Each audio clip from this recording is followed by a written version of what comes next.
Hi, this is John Delancey, and you are listening to the Geekcast Radio Network.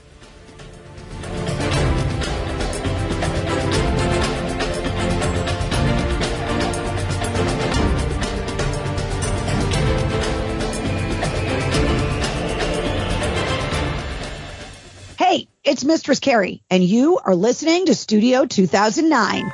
I just stopped by with some news. I thought you might be interested. There is nothing wrong with your podcast player. Do not attempt to adjust the volume. Don't adjust your volume, Dave.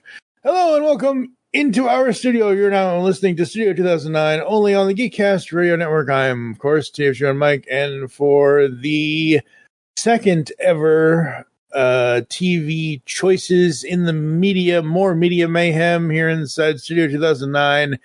As always, it'll be like sands of the hourglass. These are the decades of our lives. We welcome back none other than Mr. David Draper. Hello, sir. How are you? I'm all right. I'm a little tired, but I'm fine. Yeah.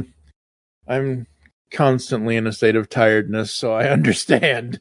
And folks, as always, and I'll probably say this, I probably won't say this when he's not here, but I'll say it since this is all his fault. But, yeah, we are continuing on with the Media Mayhem TV listings. This is the second episode for the TV listings, and Dave is going to give his list. If you listened a couple episodes ago, you heard my list. As a reminder, because we are not doing these specific types of episodes every week. So if you don't hear this in a little while, so we always like to remind you of the rules. These lists are inherently subjective. They are not the quote-unquote best TV shows of each year, but our favorites. Therefore, no choice can be wrong. Quiet eye rolling is, however, allowed. More personal thing, but in many cases, we define favorite as TV show we'd most like to watch. You have to have seen the TV show, but do not have to have actually seen it the year it was released. And you can only pick one TV show each year, 84, and you must pick one TV show from every year, 2006. So, just for the audience's sake, those numbers reflect when I was doing the movie list. 84 was a difficult one to pick one thing, and 2006 was a difficult year to find anything. Yes. That's why those numbers are there, not just random numbers. Yes, yes. All right, sir. Starting out, 1971, the year of your birth. What do you got? I mean, this one should be pretty obvious, even to people who listen to the. I'm already writing it down. Yeah, I mean, it's pretty obvious. Like that one popped out. It's Columbo. Although, I was really tempted to be a jerk and do the whole. Well, I didn't see it at the time, so I have no attachment to it. Nonsense, because I watched it in grad school in the 90s. Mm-hmm. And 4 or 5, I would come home from grad school and watch Columbo on A&E, which is where I stole the whole more Columbo mumbo jumbo. Yep, that was their bumper to commercials. Lieutenant?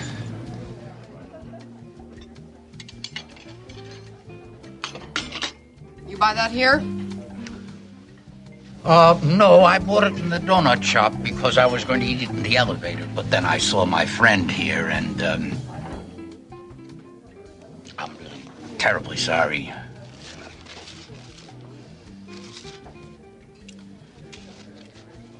Oh, let me see. Let's see now. I can come back. No. I'll have a donut. Yep. I mean, I don't know that we'll move on because we have an entire podcast talking about how much we love Columbo. Yeah, so within Studio Columbo's 2009, Columbo's number one for 1971, and yes, we do have the Columbo files here on Studio 2009, and yes, folks, we will be getting back to that. Unfortunately, it will most likely be in 2026 when we get back to that, because the way the schedule is falling out for the rest of 2025, it's a tight fit. Season 3 has already been released, as far as I know, off the top of my head, and off without having to do a bunch of clicking and typing. I don't remember off the top of my head how many episodes are in season 4. a lot. So, Like after season 3, I think they winnow down pretty quickly. Oh yeah. I know they do. Yeah, no, absolutely. I know they do. I just don't remember. And right now, like I'm literally juggling I'm cutting this, I'm moving this. So yeah, Columbo season 4 will happen probably somewhere around March or April of 2026, and then we have Muppet Mayhem in May of 2026. So there's a preview for 2026 for everybody. 1972. What do you got? It's another one. The first show that I actually watched as it aired will be 74 because I was a baby and I wasn't right. Yeah, but it's interesting. Like Columbo, I watched in grad school. This one I watched when I was. I have to imagine it was the 80s, like the early 80s on like TBS or something. Like it was in reruns. But it's the Bob Newhart Show. Hey. Hey, you're 2 hays short. Hey. Thanks, Carol. Oh, what brings you here? I was in the neighborhood looking at some bun warmers for the restaurant. I thought you might like to have lunch. You and me and Corrine? You don't like her, do you, Bob? No, she's fine. She's very attractive for an ex-librarian. I understand. When you married Emily, I didn't like her either. You didn't? Well, she's kind of pushy. Are you talking about my Emily Hartley? Yeah. And she has no sense of humor. She's a stick in the mud. She has a great sense of humor. She laughs at everything. I've seen people sucking lemons smile more. You know the party bit I do where I put my shoes on the wrong feet and wear my coat backwards? She always breaks up at that. Yeah, I've heard it. It's a forced laugh. Which I think MASH came out this year as well, but I've always really loved the Bob Newhart Show, despite the fact that it paints a picture of Chicago as not being a horrible, corrupt, dystopian hellhole. Yeah, classic sitcom. I don't know what else to say about it. If you like Bob Newhart, I like that he's the calm center in a sort of whirlwind of craziness. Yeah, absolutely. It was a pretty hard year. It was pretty barren. This is when I reached out to you and said, "Can we do cartoons?" And we had the whole, "Do we do cartoons? Do we not do cartoons?" I was like, "Well, I'm doing cartoons." So it's the Super Friends. Free geek service to anyone who wants it. Goodfellow made that announcement a month ago. And since that time, most of the people have subscribed to Geek Service. It's a serious situation. The Geek has completely changed the lifestyle of the world. In what way? I'll show you. Look out the window at what used to be a busy downtown street. Great Neptune. Where is everyone? Geek subscribers are all at home. Men don't have to go to their jobs anymore. Women don't have to go shopping. The good old Geek takes care of everything. Whatever they need at home is delivered by these Geek trucks. No drivers. That truck is carrying supplies to a factory. An automated factory. No workers. That policeman has nothing to do. This city used to be so alive. Now it's dull and monotonous. And it was you can tell this year was pretty rough because I don't even particularly like the Super Friends. But I remember I've watched the Super Friends, and this probably is the Wendy and Marvin era, which is peak mediocre Super Friends. But it was a couple years until they got to the challenge of the Super Friends with the Darth Vader headquarters of the Legion of Doom. Yeah, that's what I remember. Yeah. I think that's what everybody remembers. It's the good one. Yeah. 1974, they were on a routine expedition when the greatest earthquake ever known.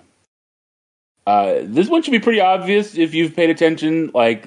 Land of the Lost. Sid and Marty Krofft, Marsha, Will, and Holly end up in a bizarre world of dinosaurs and dinosaur people, the Slee Stacks. Oh, that was close. Again. I wonder why he's so grumpy. It's not that he's so grumpy, but he's got to eat to survive. Yeah, he doesn't care what or who he eats. I want to go home. We all do, honey. We don't even know where we are. I don't know how we got here or why, but I think we're in another world. What makes you say that, Dad? Well, because last night I saw 3 moons in the sky. 3 moons? But how, Dad? Well, I think it must have happened when we went over the waterfall. Remember how it never seemed to end? Just like it seemed to fall through a hole in space. Well, then we may never get home. No, I wouldn't say that. If there's a way in here, there's got to be a way out of here. It just might take us a while to find it. I keep on wishing this was a dream. We'd all wake up and we'd be right back home again. Doesn't sound like any dream I ever heard of. Sounds like the Tyrannosaur. He must have picked up our scent. Come on, we've got to keep moving to stay ahead of him. Let's go. Hurry, hurry. Let's go. Love this as a kid. I actually like the Will Ferrell movie, even though it's like taking the piss out of the show. And I this is one that I actually went back and rewatched before that movie came out. So it's been like 2025 is weird because everything's like a decade from now. But like I remember it being recently. I watched Land of the Lost. It was like a decade ago. It was when the Will Ferrell movie came out. But 2015, yeah. It really 2015. Yeah. Huh. No, I'm saying a decade ago was 2015. Okay. I think it was longer than that. Okay. But anyway, I really love that show. Yeah. Me something. 1975. Huh? Nothing. Go ahead. 75. You got any comments? I mean, no comments. No. I mean, I figured you wouldn't have much to say about this early part of the list because, not yet. Not yet. No, not it predates yet. your existence. Well, I mean, okay, look. Yeah, it predates my existence. I was okay, fine. You want commentary? Fine. Super Friends, what I remember about Super Friends isn't this version, I don't think, because all I remember is, as you said, the Star Wars. Yeah. But I also remember like the Wonder Twins and Gleek. Like they were the same era. Okay, yeah, exactly. So that's what I remember. And like we already said, Columbo is the best 70s cop show ever. So, one of them anyway. So, yeah, 1975. 25. So, one thing about, again, I'm really old, and the neighborhood that I grew up in when I was a kid, I'm not 100% on this, but we didn't have cable. I know that. Mm-hmm. That was the thing. We couldn't get cable because we had to dig up the ground to get the cable in. It was some stupid reason. I'm pretty sure we only had three. We only have ABC, CBS, and PBS. I don't think we had NBC. Really? Yeah. I'm 90% sure we only had two networks and PBS. And the reason I bring that up is because on PBS, in 1975, they premiered sneak previews with Siskel and Ebert, which I followed them pretty much, then it was Siskel, it was sneak previews, then it was at the movies, they jumped off of PBS, and then it was Siskel and Ebert and the movies. And then it was just Ebert and the movies with his kick it. Yeah. As they say in The Simpsons, his kiss ass host, Roger Roper, or something. It was Ebert and Roper. Yeah. Richard Roper, I think is what his name was. But yeah, and so I love that show. I watched it a lot. For a while there, I was doing, toy reviews on YouTube. So yep. I'm one of those people, I picked Ratatouille from one of my movies because I think there is value in reviews. Yes. I think they can point out a good movie that you weren't necessarily going to, find out on your own. And I don't know, I have a whole thing about reviews. I think, the trick to a good review is to listen to what they say, not the final rating. And I know that Siskel and Ebert didn't like the thumbs up, thumbs down thing. Yeah. It was too simplistic. You got to listen to what they say, because one person, I remember there used to be a guy that really liked Marvel but hated DC. So when he gave Dark Knight a good review, you go, okay, this must be a really good movie, Right, yeah. Where, it's just, I like reviews. I have a couple of Ebert's books because I like how he writes. 1976. I'm sorry. I was going to say, they were both really great reviewers. They were both really great people, and the best homage to them that was ever produced was done by Tom Ruegger in Animaniacs with Critical Condition. It was a Slappy and Skippy squirrel cartoon, and it's basically just Slappy and Skippy just annoying the hell out of them. It was hilarious. May I help you? Or did the Goodyear blimp just land? Ha ha! Give me a large tub of popcorn, and hurry! There you go, Shamu. You want artificial butter flavoring on that? Sure. All right, then. Does it cost extra? Artificial butter? Nah, it's cheap stuff. Really? What's it made of? It's just lard that I'm liposuctioning out of your gut. Ew! pal. That'll be $7.50. It's about time. The movie's starting. Where's the balcony, kid? Upstairs, duh. I always Anyway, think 76. the Eber assist from Willow, which they saw through that cheap attempt to win their favor and did not give them. 1976, we talked about this last time for 1981. It's The Muppet Show. The Muppet Show. This is when it actually started. Yes.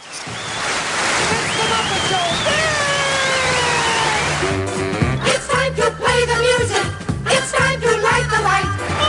Time once again for Veterinarian's Hospital, the continuing story of a quack who's gone to the dogs. Well, Nurse Janice, who's the next patient? We'll see for yourself, Dr. Bob.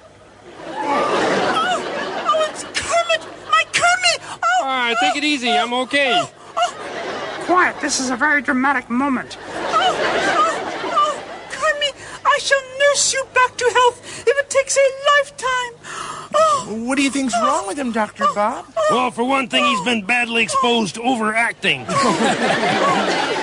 that or overexposed to bad acting. I am not acting.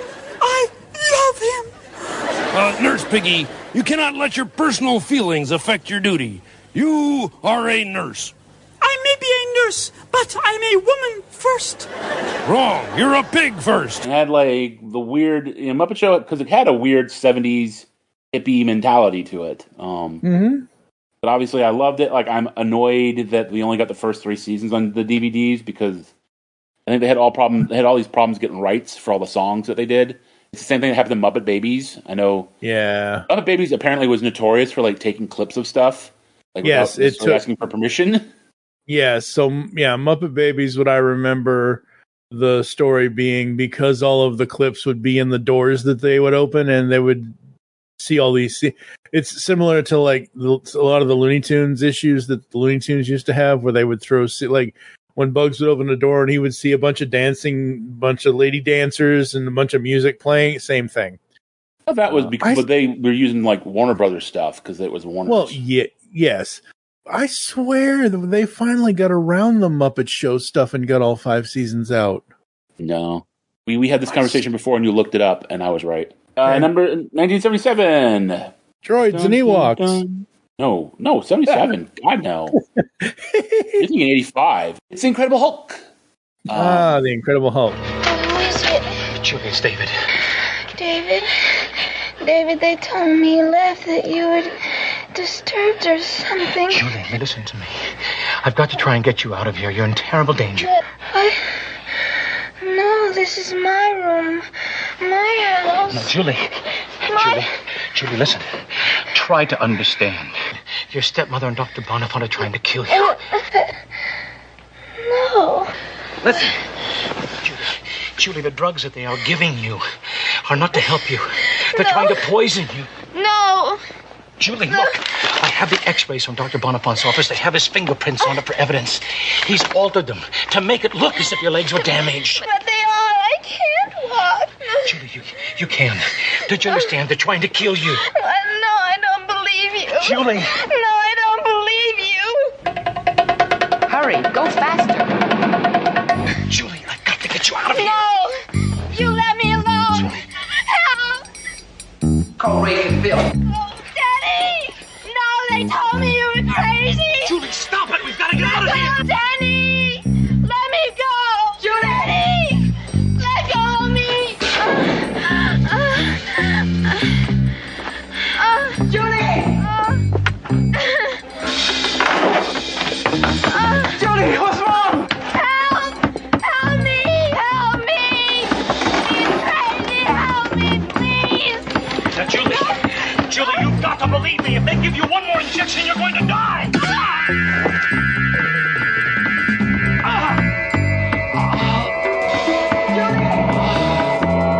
Got to hide these.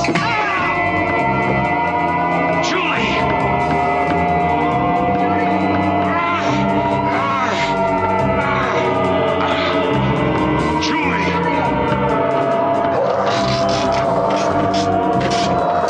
What's wrong? I don't know. Huh? Get the door open. And as he's one of my favorite comic book characters. And what's really fascinating is that this show defined kind of how the character's whole thing, his whole deal, right? He wanders from town to town, he gets provoked and turns into the Hulk. And like the show deliberately tried to avoid, it was trying to be nothing like the comic book, actually. And it's weird because because I've read, they did these not DVDs, but like these discs that had I can't remember the name of the program. They had every issue of a particular comic for Marvel, right? Like they had an issue of the Incredible Hulk, including like the early Tales to Astonish stuff, right? And it's really fascinating. Like Hulk's a fascinating read because they were constantly changing it. It constantly was a different thing every couple of issues. It was crazy. And then after the show came out, it suddenly became Bruce Banner moved from town to town, then he'd get provoked to turn into the Hulk. But yeah, I really like that show, and then we talked about that a little bit when we got to Daredevil because in the late 80s, they tried to bring it back with a couple of TV movies. Yeah. One was Trial of the Incredible Hulk, which had Daredevil. There was one with Thor. I can't remember what that one was called. And then the last one, the Hulk dies. And that was supposed to be a backdoor pilot for She-Hulk. It never really went anywhere. Right. 1978. If you've ever wondered what ever became of me, I'm living on the air in Cincinnati. WKRP. One of my all-time favorite shows. You don't understand, and I don't expect you to. No, I understand. Believe me, this is so deeply warped, even I get it. KRP is not supposed to make money. That's the deal. We're set up to lose, but we didn't. And that's why you're changing the format, so you can lose money for 2 more years. Good night. You're telling your own son that you want him to be the general manager of the #1 station in the market, and you'd be happier if it was 16th. How do you think he'd feel if he knew? A very interesting turn, don't you think? A little rundown radio station in Cincinnati plays polka music, I believe, gets a new program director in Andy Travis, who immediately changes the format to rock and roll. Yep. And chaos ensues. Yep. So many great characters, so many memorable characters. Herb Tarlek, the sales manager. You know what the suit says? It says, "Trust me, sign my deal. I know what I'm doing." You know what that suit says? Do not adjust your set. Exactly. This one actually, like, when I was in high school, there's an episode that they actually, like, in one of my English textbooks, they used the script from that episode. One where Venus Flytrap explains the atom. This kid. And it was the classic, like, he was explaining it like it was gangs. The protons were one gang, neutrons were another gang. I mean, it was... Yeah. In the 70s, it was progressive. And it might come across as a little racist nowadays, but, like, it meant well. No, okay, so... I'm not saying to you, I'm saying it to, like, the hypothetical millennial or Gen Zer. But let's just say that, okay, the Crips are blue, the Bloods are red, and this other gang over here is green. Okay, the neutrons are this color, the protons are this color, and the electrons are this color. For the actual colors of the bandanas or the rags, he didn't talk about it in color terms. It was just they were gangs, and they used the gang names. Right. Well, but that's what I'm saying. Like, yeah, that's not okay. Anyway. But yeah, the pros, the elected ones, and the neutrals. Yeah. I saw like 4 or 5 episodes of this, and I thought it was amazing. I love that show. The one sad thing is I have it on Shout Factory DVD. Okay. Apparently, the original home release was really bad because, like we were saying with the Muppets, like they couldn't get access to a lot of the music. Yeah, they had to like switch the music to like stuff. Yeah, and that's good. And I guess whoever runs Shout Factory has connections in the music industry. So the Shout Factory collection, some of them, I'm not sure all of the music got restored, but some of the music got restored. Nice. I mean, there's like Shout famous Factory, moments like where they play like Hot Blooded and some other famous songs. Oh, nice. And yeah, Shout of course, Factory always. Go ahead. I was going to say, of course, the episode everybody remembers, and it is a classic. As God is my witness, I thought turkeys could fly. It's Turkey. The Thanksgiving episode. That's awesome. They bombed. They literally bombed the town of Cincinnati with turkeys. Yep. They throw him out of a helicopter. Yeah, that's hilarious. And he's like, as God is my witness. At the very end, Arthur comes in and says, as God's my witness, I thought turkeys could fly. Yeah. The classic episode. Absolutely. Yeah, Shout Factory has always done a really good job of doing the best they can to restore as much as they can of the original content that we would have seen on television for their releases. If they can do it, they do it. They go to great lengths to painstakingly restore stuff. 1979.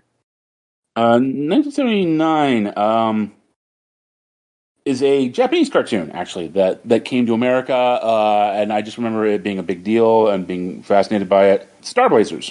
Okay. Never heard of this. It's the one with, it's in Japanese. In Japan, it's known as Spaceship Yamamoto. The one with the big battleship, but they turn it into a spaceship. I cannot bear to see what has become of Earth. Once green and growing with blue lakes and silver streams, great rivers and mighty seas, now all gone. Only day and burning desert left. Radiation everywhere. In the year 2199, planet Earth was facing extinction. In the mid-21st century, the mysterious planet Gamelon, a planet outside our solar system, declared war on all of Earth. These evil marauders of space, known for their ruthless warfare throughout the galaxies, began to bombard Earth with their deadly planet bombs. The surface of the Earth became unlivable. People could only survive by moving to underground cities far below the Earth's surface. There was no defense against the bombing. The nations of the world fought as one against the Gamelons, but one by one, Earth's space fleets were defeated.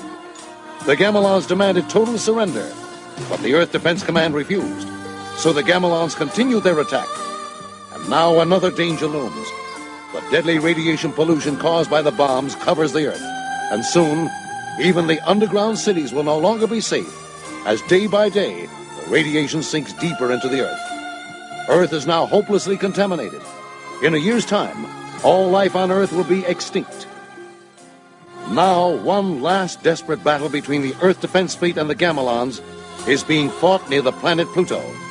Earth has only one space battleship left, commanded by Captain Avatar. Yeah, I've never heard of the Star Blazers. Star Blazers, yeah. Like, Earth is attacked by aliens. They dig up this old World War II battleship, the Yamamoto. They turn it into a spaceship. The front is like this huge super gun. I remember one of my best friends in college, remembered the line, "Go ahead, fire the gun." And then they go to the alien planet and beat them up.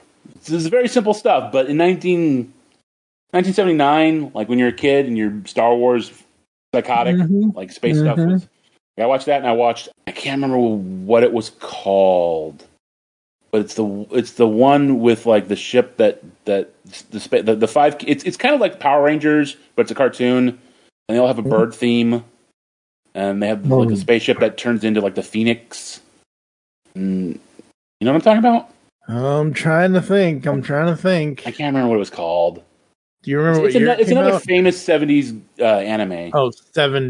70s. Well, yeah, because I saw it in the 70s. Yeah, I know. There's like the dude, there's the other dude, there's the big fat dude, there's the weird little dude, and there's the girl. And the weird little dude, like in the version I saw, had like a weird speech pattern. And when I saw that show again many years later, he didn't have that. He was like... They also added footage of like an R2-D2 like robot who was like coordinated everything in an underground base. G-Force, maybe? I'm thinking. Maybe, I do not know. But I picked Star Blazers because I remember its name. Okay, there you go. 1980, another cartoon. One man bursts his bonds for freedom. It's Thundar the Barbarian. Now, this one I also went back and watched. There's a couple of these I went back and watched. This one did not hold up as well. But I love the premise. It's a barbarian dude with a lightsaber, a Wookiee, and Princess Ariel. And they ride around the dystopian future world because a comet passed between Earth and the moon and wrecked the moon. Now it's all like this sort of quasi Mad Max meets Lord of the Rings. Back in your halls, groundlings!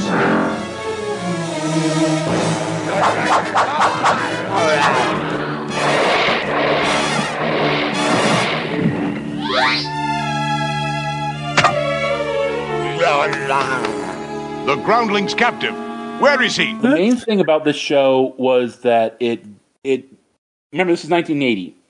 Yeah. It gave Jack Kirby a lot of work. At this point, this was his post-Marvel career, and he was struggling, because I don't want to get into it, but like he was struggling. He was not treated well by Marvel. Yeah. So there are a lot of things like this, and then Superpowers, the toy line, both kind of like deliberately gave Kirby a lot of work out of respect, because he created the Marvel Universe. You got to love it for that. There's a lot of Kirby designs in Thundar, and just the classic Ariel, Ookla, right, and then they ride off on their horses. It's great. When I played Star Wars Galaxies, I created a macro that every time I jumped on my space bike, I'd go Ariel, Ookla, right. When you mentioned the moon, I was like, that's no battle station. 81? 81. Look what's happening to me. I can't believe it myself. Suddenly I am up on top of the world. Should have been somebody else. Greatest American hero. Oh. Average school teacher gets a super suit from Aliens. How's it going with the class? Listen to him. I hear him all the way down here. Ray, I've had this class 2 weeks, and I'm getting nowhere with him. Sounds like cowboy night at the Palomino Club. Yeah, well, that's special education for you, Ralph. I mean, these kids are in here because they're trouble. They're disrupting the entire high school, you know? We get pencils and notebooks. What we need is riot guns and helmets. Hey, look, I'm sorry you got the duty. I really am. I sympathize. But I had this class for 8 months, and my medical insurance about got canceled. Just sit on them. Keep the door closed, wear a flak vest, and read them the Sunday funnies. You'll make it. I just thought maybe I could get these kids back into the mainstream of the school. I mean, that is the general idea, isn't it? Some of these kids are really smart, Ray. Like Rhonda. You talking about love me, Rhonda? Come on, Ralph, get serious. You got a trash can in there. Now, you get soft on these kids, and they're going to plow you right under. I just think I ought to be able to do some good, get them interested, even one. Is that so damned impossible? And tries to make the world a better place, and is joined in his quest by a guy, Robert Culp, we mentioned on Columbo a couple times. Yep. He was either an FBI agent. I think he was an FBI agent. And then Connie Selica was the main character's girlfriend. It was cute. It was fun. My favorite episode was, I think the season 1 finale, but it might have been season 2. The aliens come back, because the whole thing is like he doesn't know how to use the suit. Like that's the premise of the show. So he's always like flying into things. He's always clumsy, and he doesn't even know what half the powers of the suit does. The aliens come back, and they sort of explain. They don't talk, but they explain to him that the reason they gave him the suit is because their world was destroyed. They destroyed their own world, and they don't want that happening to Earth. And they send him back, and he's actually got an instruction booklet. And he's so happy about it. He's trying new powers of the suit, and one of them is they can shrink to tiny size. And he's like, for a minute, he's like, "Oh God, how do I get back?" And so he grows back again. And Bill, Robert Culp is like, "That's great. What else can you do?" And it's like, "Well, I put the book down on this boulder over here." And it's like, looking around, and it's like, "No, it was a grain of sand." So he lost the instruction book again. Yeah. This is a good move. And then there's one where they have the Loch Ness Monster, which is a great one too. The funniest thing about that show, the only thing I remember from it, from seeing it as a kid, is the opening sequence and the theme song. That's all I remember about that show. I know I watched certain episodes, like I don't know which certain, but I know I saw episodes as a kid, but the only thing that's ever stuck with me is the opening montage and the theme song. Well, those are the most memorable parts of the show. I mean, the theme song was like back in the 70s, like there were a lot of theme songs that became like actual like radio hits. Oh, absolutely, yeah. Welcome Back, Kotter, and this one. Yep. 1982. This is the only year I think on my list that comes close to being what you were calling a bloodbath the other day. There are 3 shows that could have all been picked. Okay. The first one I'm going with is Tales of the Gold Monkey, which was a very short-lived adventure series. I'll kind of mention it again later down the list, but it was very Indiana Jones inspired. The guy had a plane and he was in the South Pacific. Deplane. No, that's not French Town. It's a different one. I know. Second one is the first series of Black Adder on BBC. I assume BBC. I don't. And it's actually not my favorite season, but like I think the best one is Blackadder goes fourth, but that was a rough year too. It's a funny show, and that was what I was saying like the other day was like every series is different. The first one is kind of a weird quasi spoof of Shakespeare. Second one's set in Elizabethan times. Third series is set during King George III, and the fourth one, Blackadder goes fourth, is during World War I. Fantastic ending where at the end they all get sent over the top, and it just like they're running towards the camera, and it like freeze frames, and then it just cuts to like Flanders Field with the poppies growing because they all died. Like generally, at the end of every season, they all died. So, but the one I picked for 1982 was St. Elsewhere, because that was one of my favorite shows. That was medical drama. It always got terrible ratings. But Brandon Tartikoff loved it. He was president of the NBC. So, by this time I had moved to a place where I had NBC. And like, you know, we were talking about Dr. Craig was one of my favorite characters. It also gave us Denzel Washington was on that show. Yes, he was. You know, I'm thinking about doing a report on you medical guys when I get out of here. What kind of report? An expose, now that I see how things really work around here. You taking a course in cynicism at that fancy finishing school of yours? It's not a finishing school, it's a prep school. Oh, I see, a prep school. Where they take you on teen tours in South America. That's right. Well, they should have taught you not to buy from a street vendor. How do you know anything about South America? I've been there. And I didn't get sick. Smile for the camera. What were Spencer's numbers last night? 136, 5.1, 101, 25. Donald. Dr. Oslander. Elevator not working? Try to keep in shape.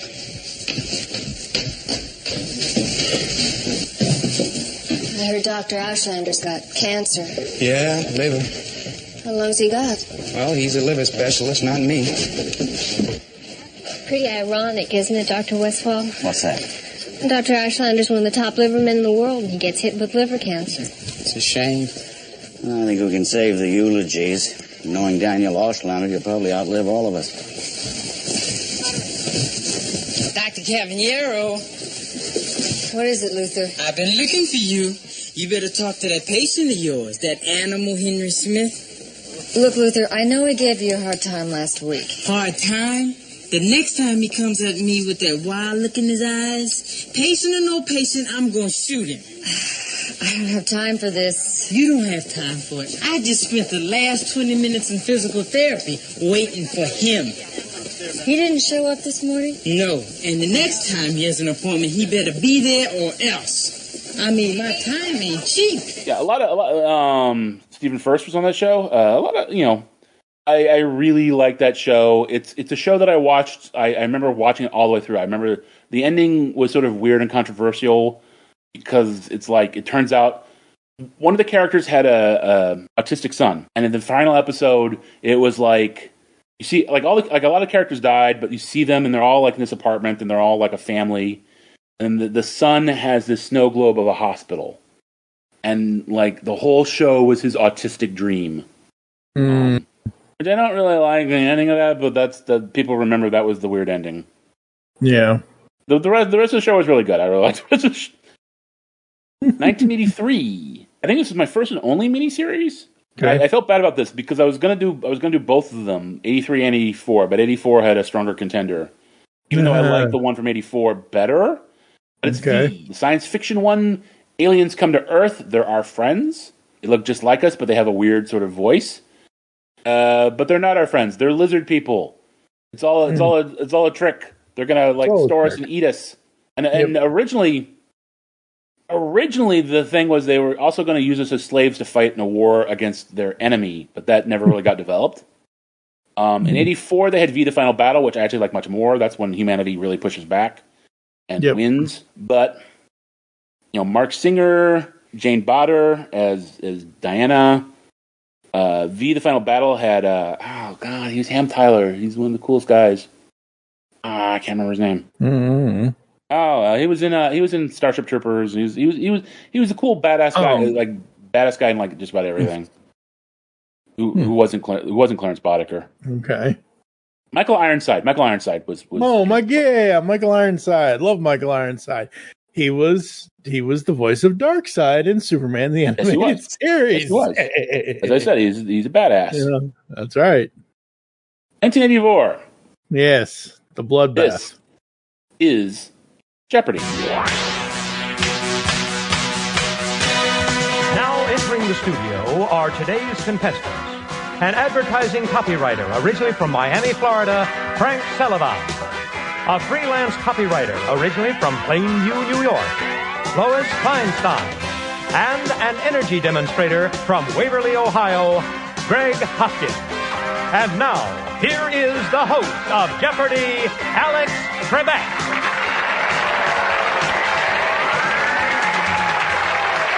Thank you very much, ladies and gentlemen. On behalf of all of us, welcome to America's favorite answer and question game, Jeopardy. You know how we play it. We provide the categories and the answers, and it's then up to our contestants to give us the right question. Oh, really? Interesting. You know, like I watched this. Was not expecting a game. There were periods where I would watch it every day. It was a rare show that I could watch with my mom.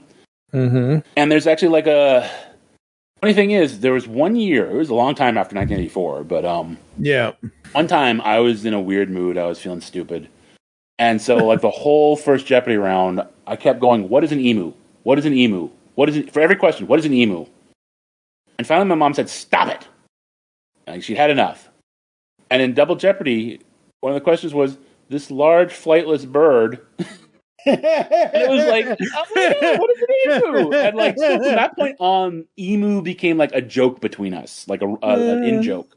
That's funny.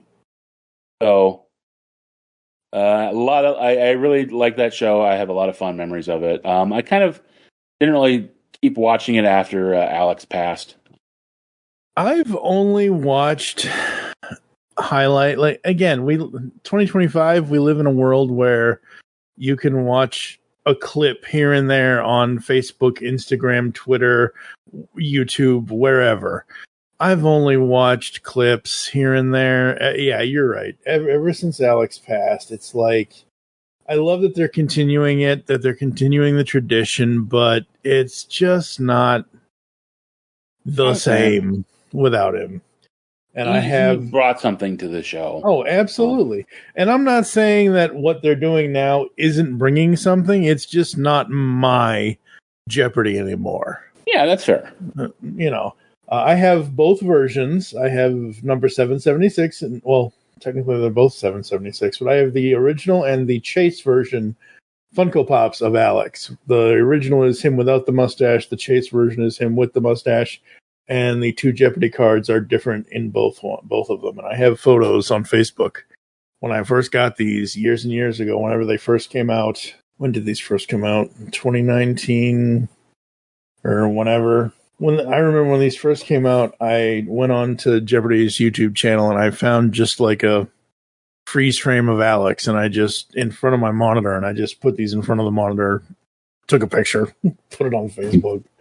So, yep, love Jeopardy. My mom, my grandma, everybody. We would all watch, and that's the thing. In the 80s, it was, and I've mentioned this before in this podcast and other past episodes. In New England, it was the news from 5:30 to 6:30. Well, from 5 to 6:30 p.m.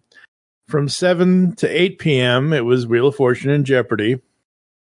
I know in Illinois, you guys had it from like 3 to 3:30 in the afternoon, which is weird. Yeah, we had Jeopardy and then the news and then Wheel of Fortune. Yeah, that was weird. And then from 8 p.m. to 10 p.m., 11 p.m., we had the primetime shows and stuff. So yeah, love Jeopardy. All right, 85, what do you got?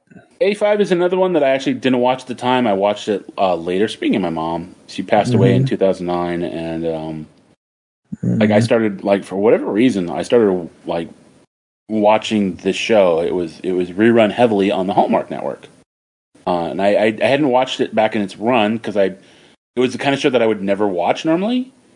But for some reason, I guess it was like comfort food kind of thing. The Golden Girls. Rose, that is a happy woman in there. Now, I want you to promise that you will not say anything. Do you promise? Do you promise? Stop!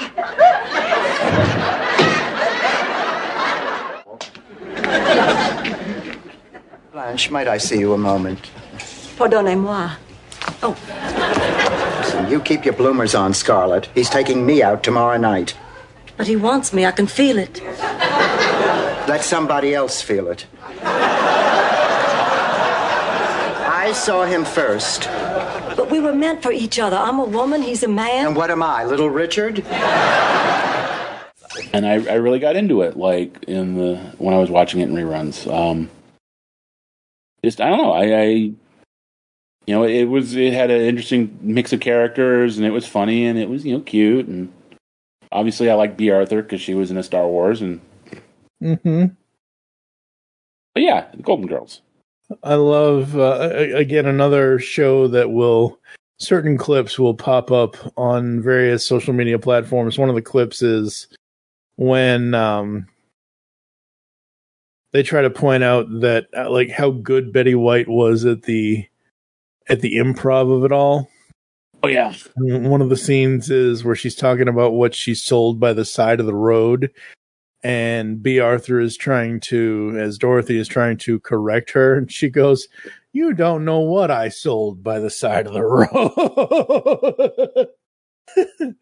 Well, I mean, people forget, I think, that like Betty White was Sue Ann Nivens in the Mary Tyler Moore Show. She was the Blanche character.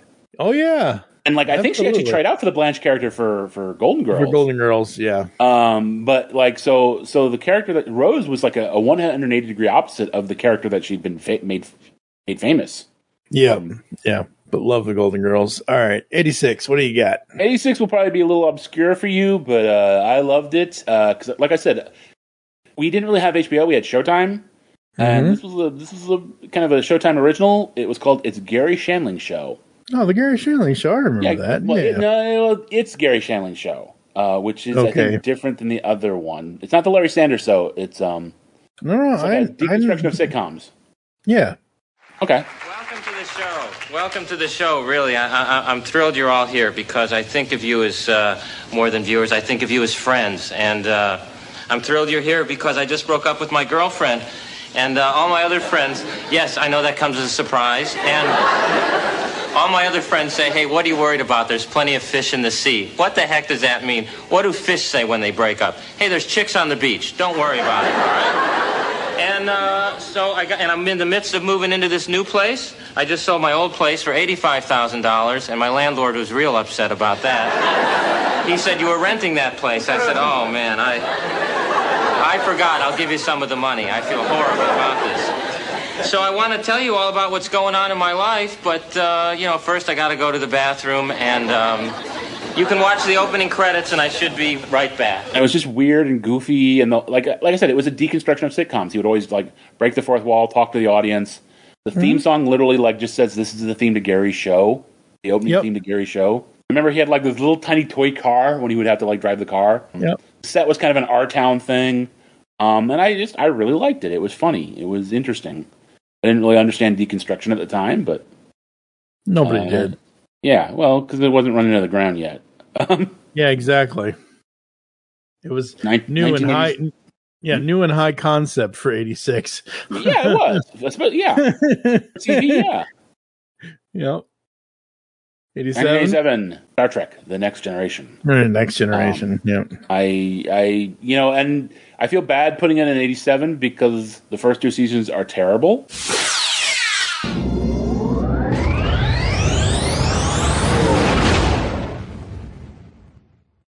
But the question of justice has concerned me greatly of late.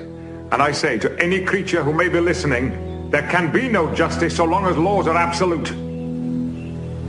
Even life itself is an exercise in exceptions. You say you are true evil. Shall I tell you what true evil is? It is to submit to you. It is when we surrender our freedom, our dignity, instead of defying you. Would you choose one life over 1,000, sir?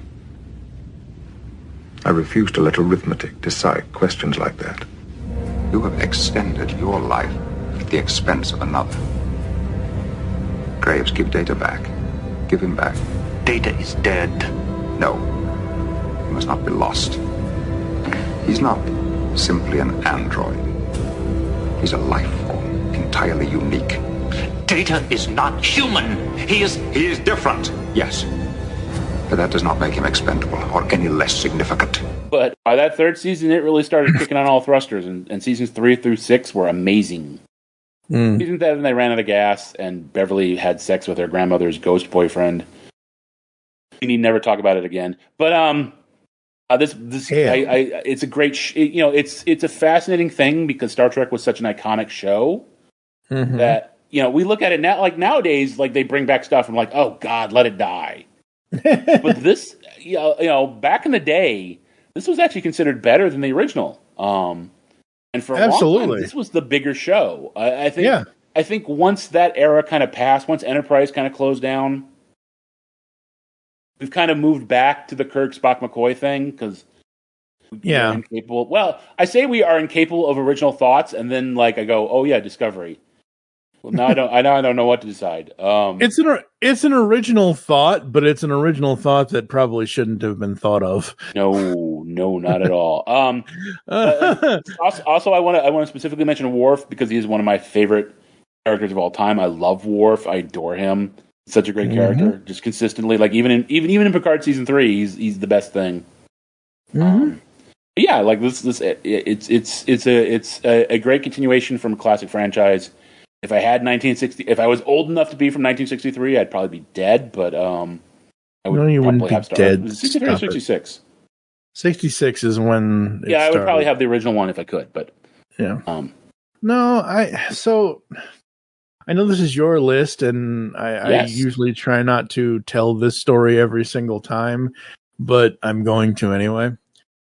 This was my Star Trek. This is how I got started as a 7-year-old. And in the mid-90s, 93, 94, I ended up with my dad and my stepmother at the time in Kentucky, having to move from Massachusetts to Kentucky. And they would run old reruns of the 60s show on what was then called Big 58, Channel 58, in Louisville, which is now, it was at the time, became UPN.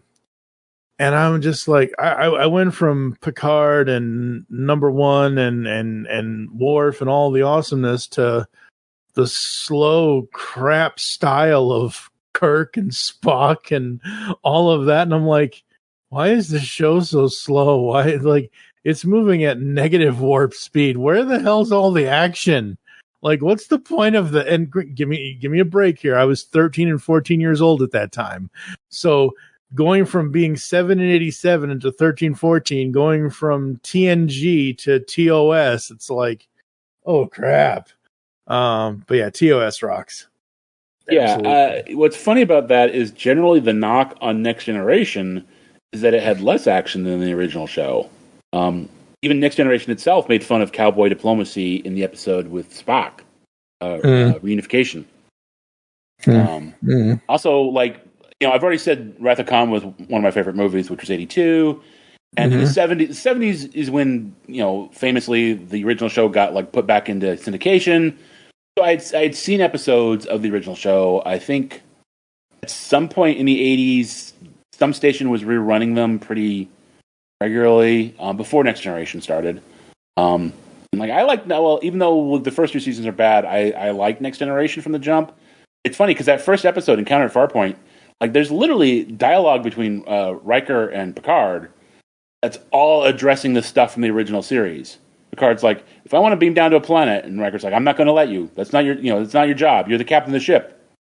And of course, by season 3 or 4, he was beaming down to the planet regularly. But yeah, absolutely. Because the mentality was he's the captain. He's the most important character.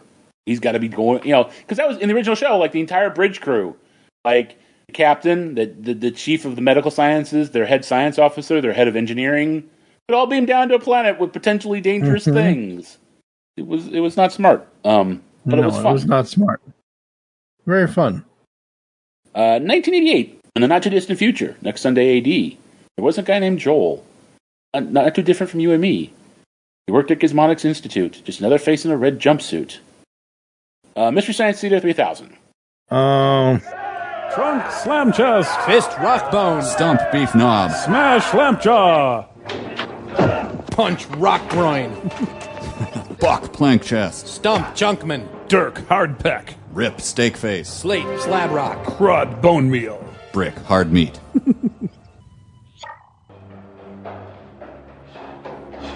Whip slag cheek. Punch side iron. Gristle McThorn body. Slake fist crunch. Buff hard back. Bob Johnson.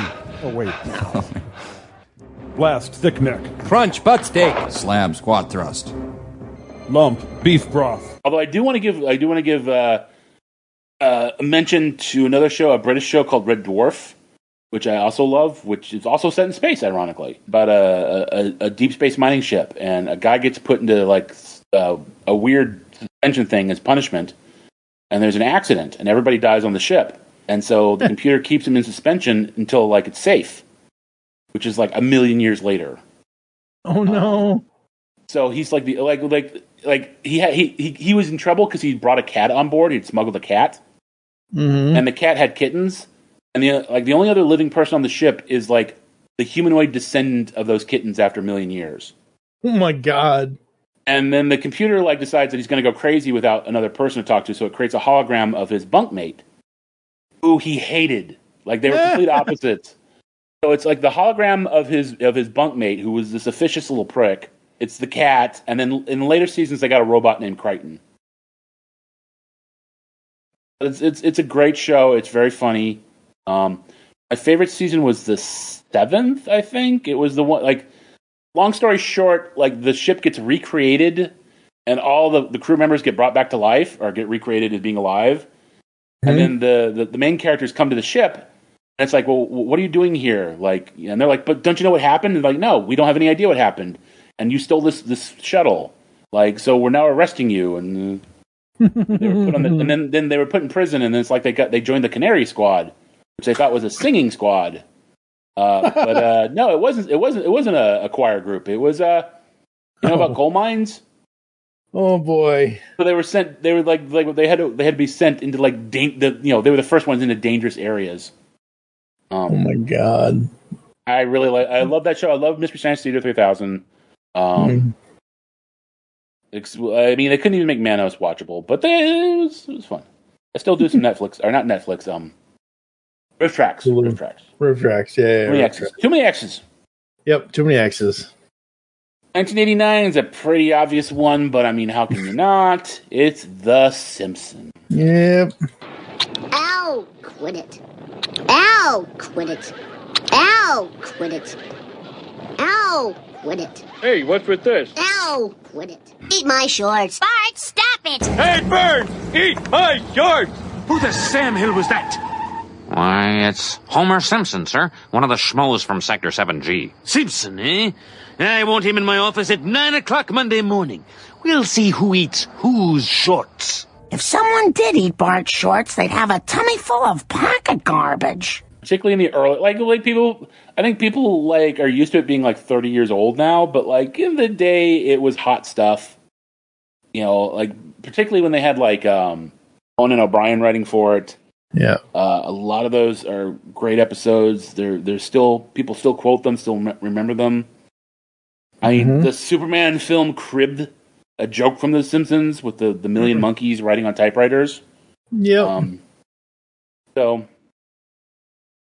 Yeah, I would say you're talking about how you weren't allowed to like watch it. Like that was pretty common.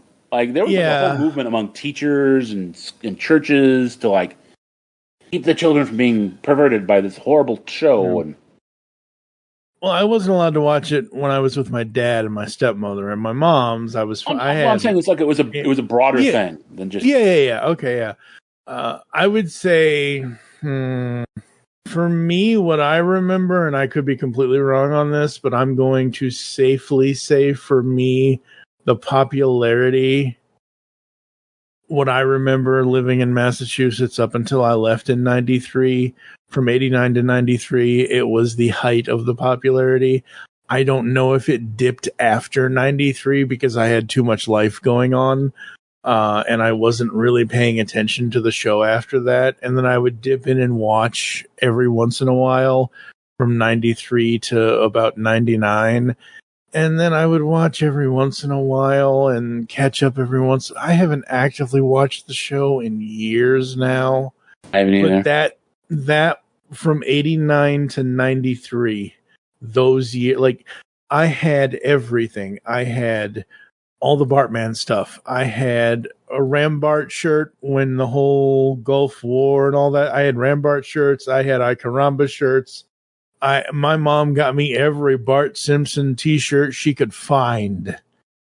Like, it was just Simpsons Mania was everything. And like you said, the show was amazing.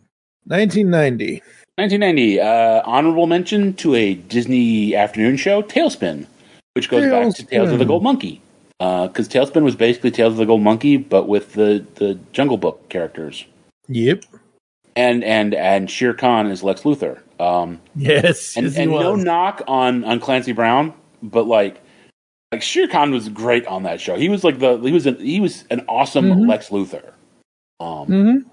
He was so cool, and it was a fun show to watch. Like I was in college at this point. Like I would watch it when I come home from class. But I'm going with Twin Peaks. Where I went to college, was up in the mountains in upstate New York, and we couldn't really get broadcast TV very well. And cable was expensive, and the whole thing was like I literally, for some reason, I had a cable. So we could and they didn't expect people to have their own cables. So, if you just plugged into the wall, you could have cable TV. Terry Franklin. Here. Martha Grimes. Here. Donna Hayward. Here. Audrey Horne. Here. James Hurley. You. Excuse me. Room 106? Is there a Bobby Briggs in this classroom? No, he's in 107. 107. Could I speak to you for a moment, please? Certainly. There's a...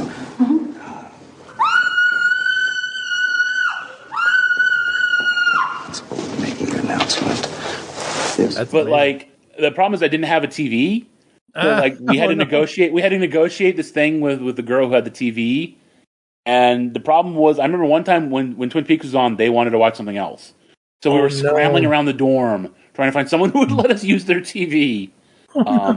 Eventually we did it. Like Twin Peaks, that first season especially, we were glued to the set. And there's, to go back to the Simpsons, there's that great moment where he's like, "That's damn fine coffee you got here in Twin Peaks. And damn good cherry pie." Brilliant. I have absolutely no idea what's going on. Season 2 was a little tougher to stick with. But the final couple episodes are really good. I mean, I even watched the movie. I have not watched Return of the Twin Peaks yet. I have it on disc, but I haven't gotten around to it yet. But at the time, I really enjoyed that show.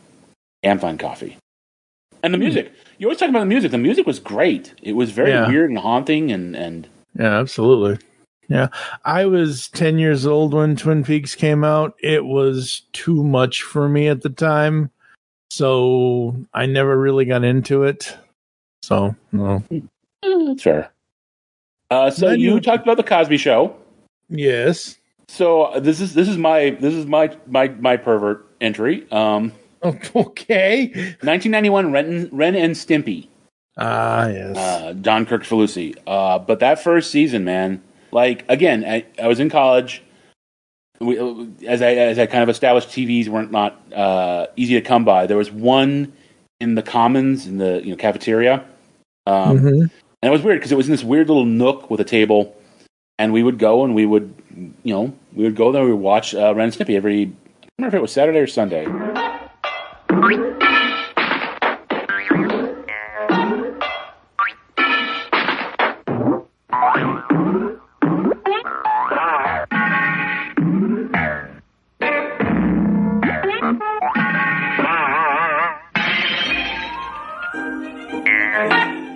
Look at you, man. You're a full-grown cat, still watching cartoons. Why, you're 3 years old. Do you know what that is in human years? Oh, listen to me, man. I'm your friend. Don't you know cartoons will ruin your mind? Look what it's done to your brain.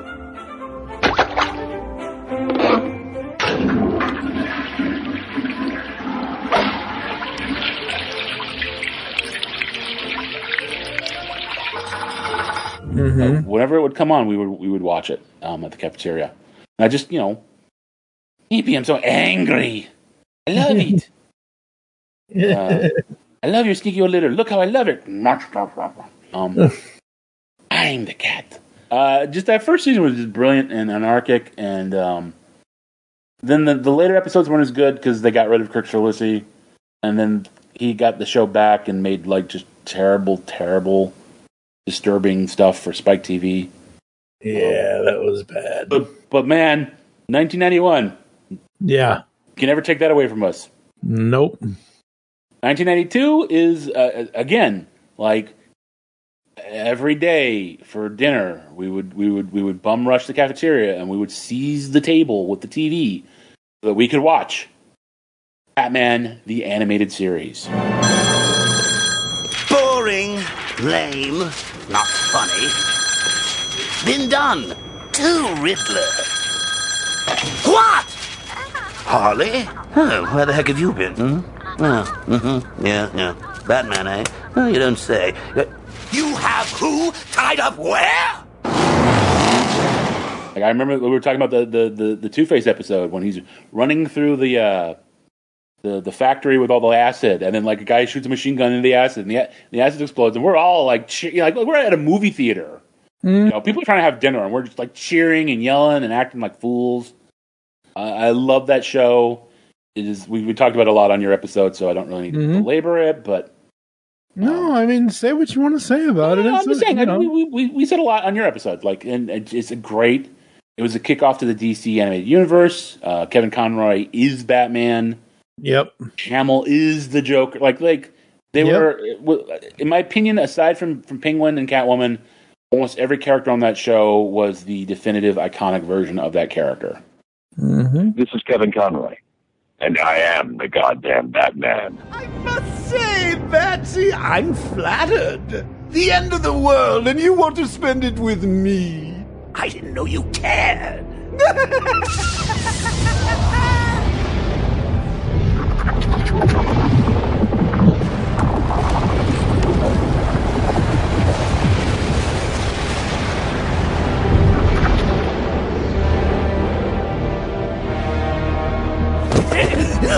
I care, Joker. About Gotham. About justice. And if it has to end, at least I go out like this. Being Batman. Absolutely. 93, the year of Jurassic Park.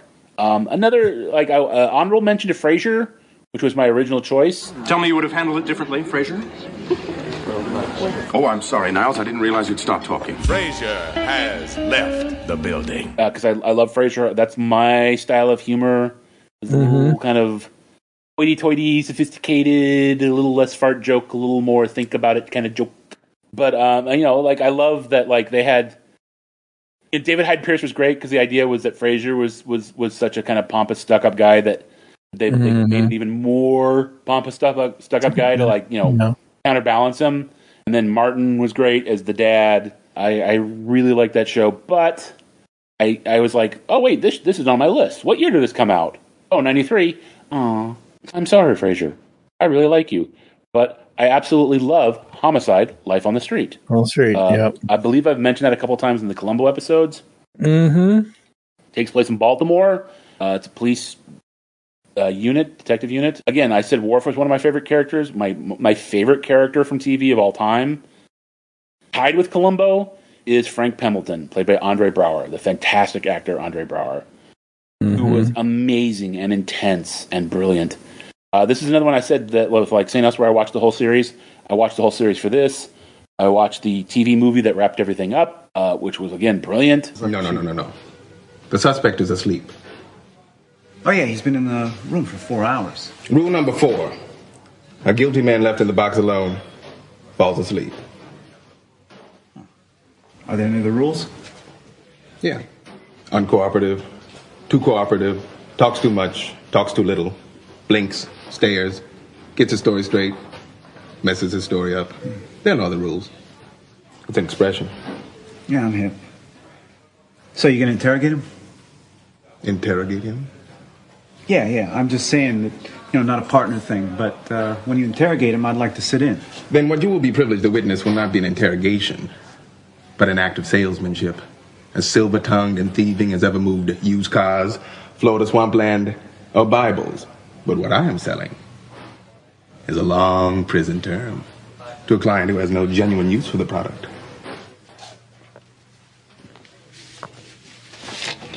So that's a yes. It's a great show. Robin Williams had a episode where he showed up as the father of a kid who got killed. He was friends with Barry Levinson, who was the producer of the show. I cannot... it's one of those, I think The Wire has sucked up all the oxygen from that whole genre. Yeah. But, Homicide was a great show. It was brilliant. Mm-hmm. Yep. 94 ER. Michael Crichton's medical drama. It was one of those, I couldn't not pick ER because there wasn't anything better, and I watched the hell out of the show. I was a big fan. Young Alex Kingston, who before she became River Song. Goose was the main character from Top Gun. Freaking what's his name? Who Anthony left the series Edwards. early but became the biggest star in Hollywood who's never had a hit film. God. Ruined Batman. Ruined Batman. He was the fourth Batman. Oh, Clooney. Clooney, yeah, George Clooney. I'm old, people. I forget names. This is why Superman works alone. Feeling better? Yeah. I'll be okay in a minute. It just got to me all of a sudden. Keep your head down. There's no rush. Just relax. It stopped raining. I thought I was going to be sick. I'm sorry. Don't ever say you're sorry. See, there's two kinds of doctors. There's the kind that gets rid of their feelings and the kind that keeps them. If you're going to keep your feelings, you're going to get sick from time to time. That's just how it works. Keep your head down.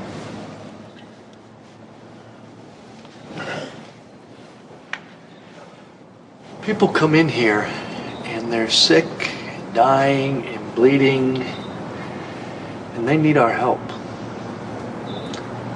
And helping them is more important than how we feel. But it's still a pain in the ass sometimes. Sometimes I just want to quit and do something else.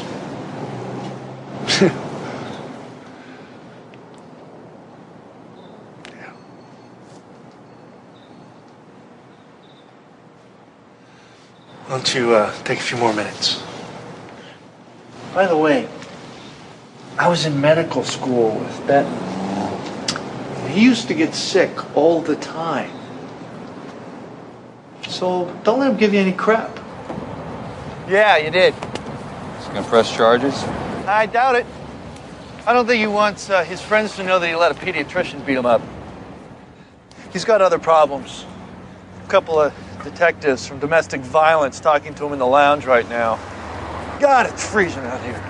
I won't say I'm sorry because I'm not. Then don't. So what happens now? I had to tell Morgenstern what happened. What did he say? He wasn't very happy. I think you're looking at ink blots, couch time, probably resident review committee.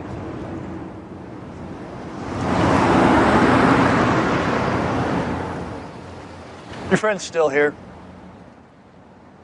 What? The brunette. She's waiting for you at admitting.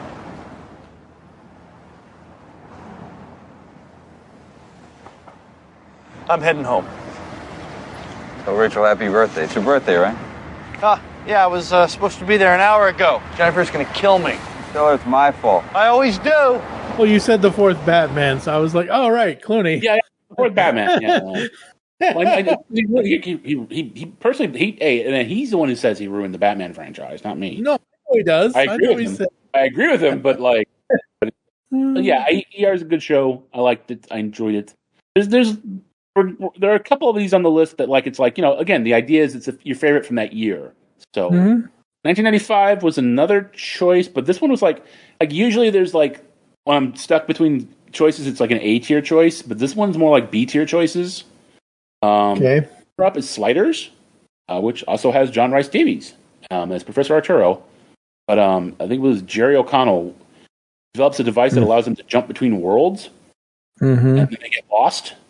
They're trying to get back to their own home world. And the first season was fun. I believe the second season was still pretty good.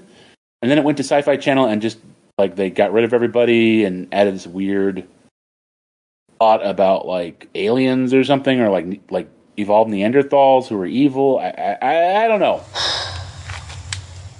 Who do you think these people are, Professor? It's a real puzzle, isn't it? On our Earth, man and dinosaur separated by at least 65 million years. Now, sliding is never time travel. So the real question is not so much who these men are, but what on earth dinosaurs are doing in the last twilight of the 20th century. Yeah, I thought they always preferred the warmer climates. Well, there's no conclusive evidence that they were cold-blooded. Perhaps they could live in any climate. Well, wasn't a comet supposed to have raised some kind of dust cloud that killed all the dinosaurs? Maybe it missed the Earth here. Possible. In any event, if dinosaurs are the dominant life form on this Earth, it'll be interesting to see what's happened to the humans. Go away!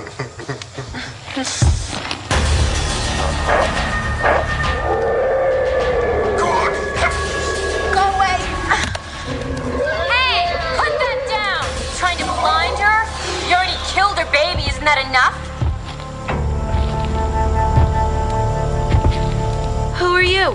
National Dinosaur Preserve Ranger. I like the first two seasons; they were fun. There's one with an Allosaurus, so that's my choice is actually News Radio.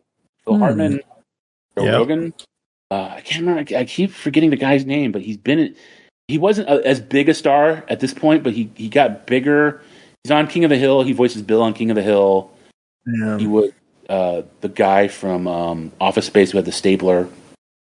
I'm talking about. Stephen Root. Stephen Root. Yeah, Stephen Root. Stephen Root was the owner of the station, Jimmy John's, I think. Jimmy Johnson or something. Melanie, I'm single, you're single. What do you say we get married? Well, I'm glad you finally decided on the direct approach. Yeah, well, I'm a businessman at heart. As am I. What's your offer? Single rich male seeks matrimony. Primary residence? Westchester County. Would you be open to considering a secondary residence in Manhattan? Central Park West. South. Done. Time spent together. 8 hours, 5 days a week. 7 hours, 12 hours weekends. 55 hours aggregate, specifics to be determined later. I'm amenable to that. Children. 1. 3. 2. Done. But one of them has to be a male. I'll see what I can do. Vacations. December, Hawaii. June, the vineyard. June, fine, but Hawaii. Nope, the vineyard. Is that a deal breaker for you? I'm afraid so. Me too. Well, we gave it a shot. I'm sure you'll find a better match. Thanks for the time. And Dave Foley was the main character. I think he's the most underrated kid from the hall. Yep. It was a fun show. It was also Phil Hartman's last thing that he did. He died during it, and they brought in John Lovitz. Also had Andy Dick, and like there's a famous thing about like apparently John Lovitz apparently lashed out at Andy Dick for reasons. But I really liked that show. It was a fun show. I did not know Rogan was on this show. Oh yeah. I believe it predates Fear Factor. He was I know. Not a mechanic, but like the technical guy, the technician. Yeah. And Phil died May 28th of 98. So he died just shortly after the show did. No, they had a whole season. They had a whole season with him. Yeah. Yep.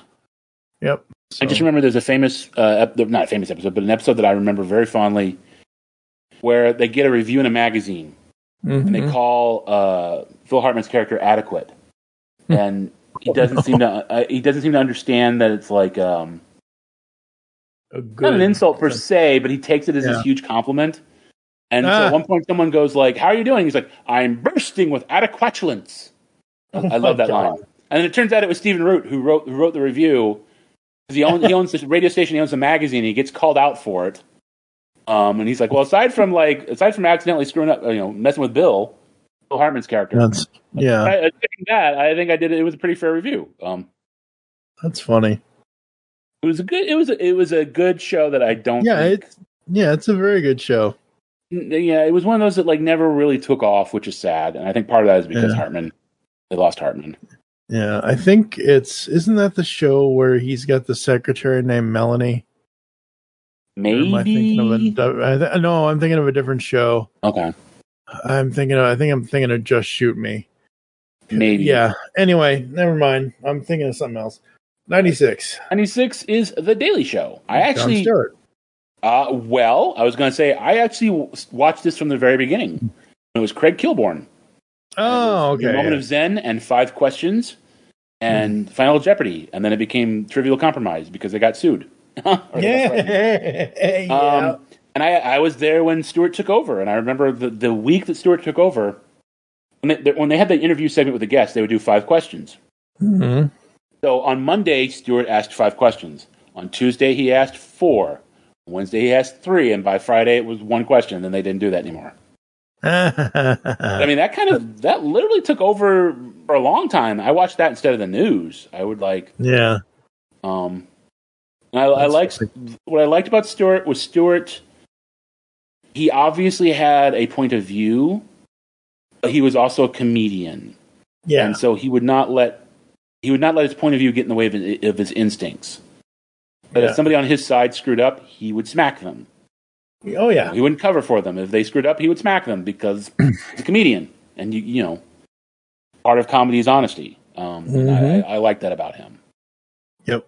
He was happier when he went after the other side, but like he didn't cover for his side back in the day. Yeah, exactly. Speaking of 1997, we're still on Comedy Central because we are going down to South Park and have ourselves a time. Friendly faces everywhere, humble folks without temptation. I really used to love this show. It's all a bunch of tree-hugging hippie crap. I think after like the first couple of seasons were rough. But once it really found its voice, it was brilliant. It kind of took over for The Simpsons in terms of commentary, social commentary, and And my favorite thing, like they really only ever did it in the first season, too much. But like they would do these jokes where like Kenny would deliver the punchline, and you'd have to figure it out by everybody's reaction. Dan wants to kiss when you taste that burger. Shut up, fat ass! I don't even like her. I'm not fat, and you obviously like her because you throw up every time she talks to you. I do not. Hi, guys. Hi, Wendy. Here, Stan. This is for you. Block you. Bye, Wendy. Dude, what does the note say?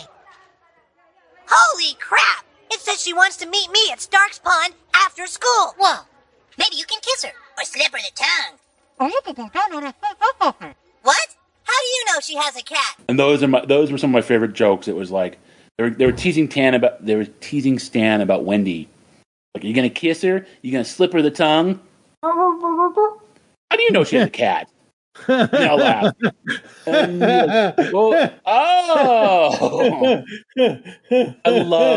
love those. There were too few of those. Yeah. I just recently watched it's a little old now, but I watched the documentary about how they bought Casa Bonita. That money pit, man, that was like, because if things had worked out differently, I might have gone there at one point before they bought it. And I'm like looking at like the air ducts full of dirt, and it's like, kind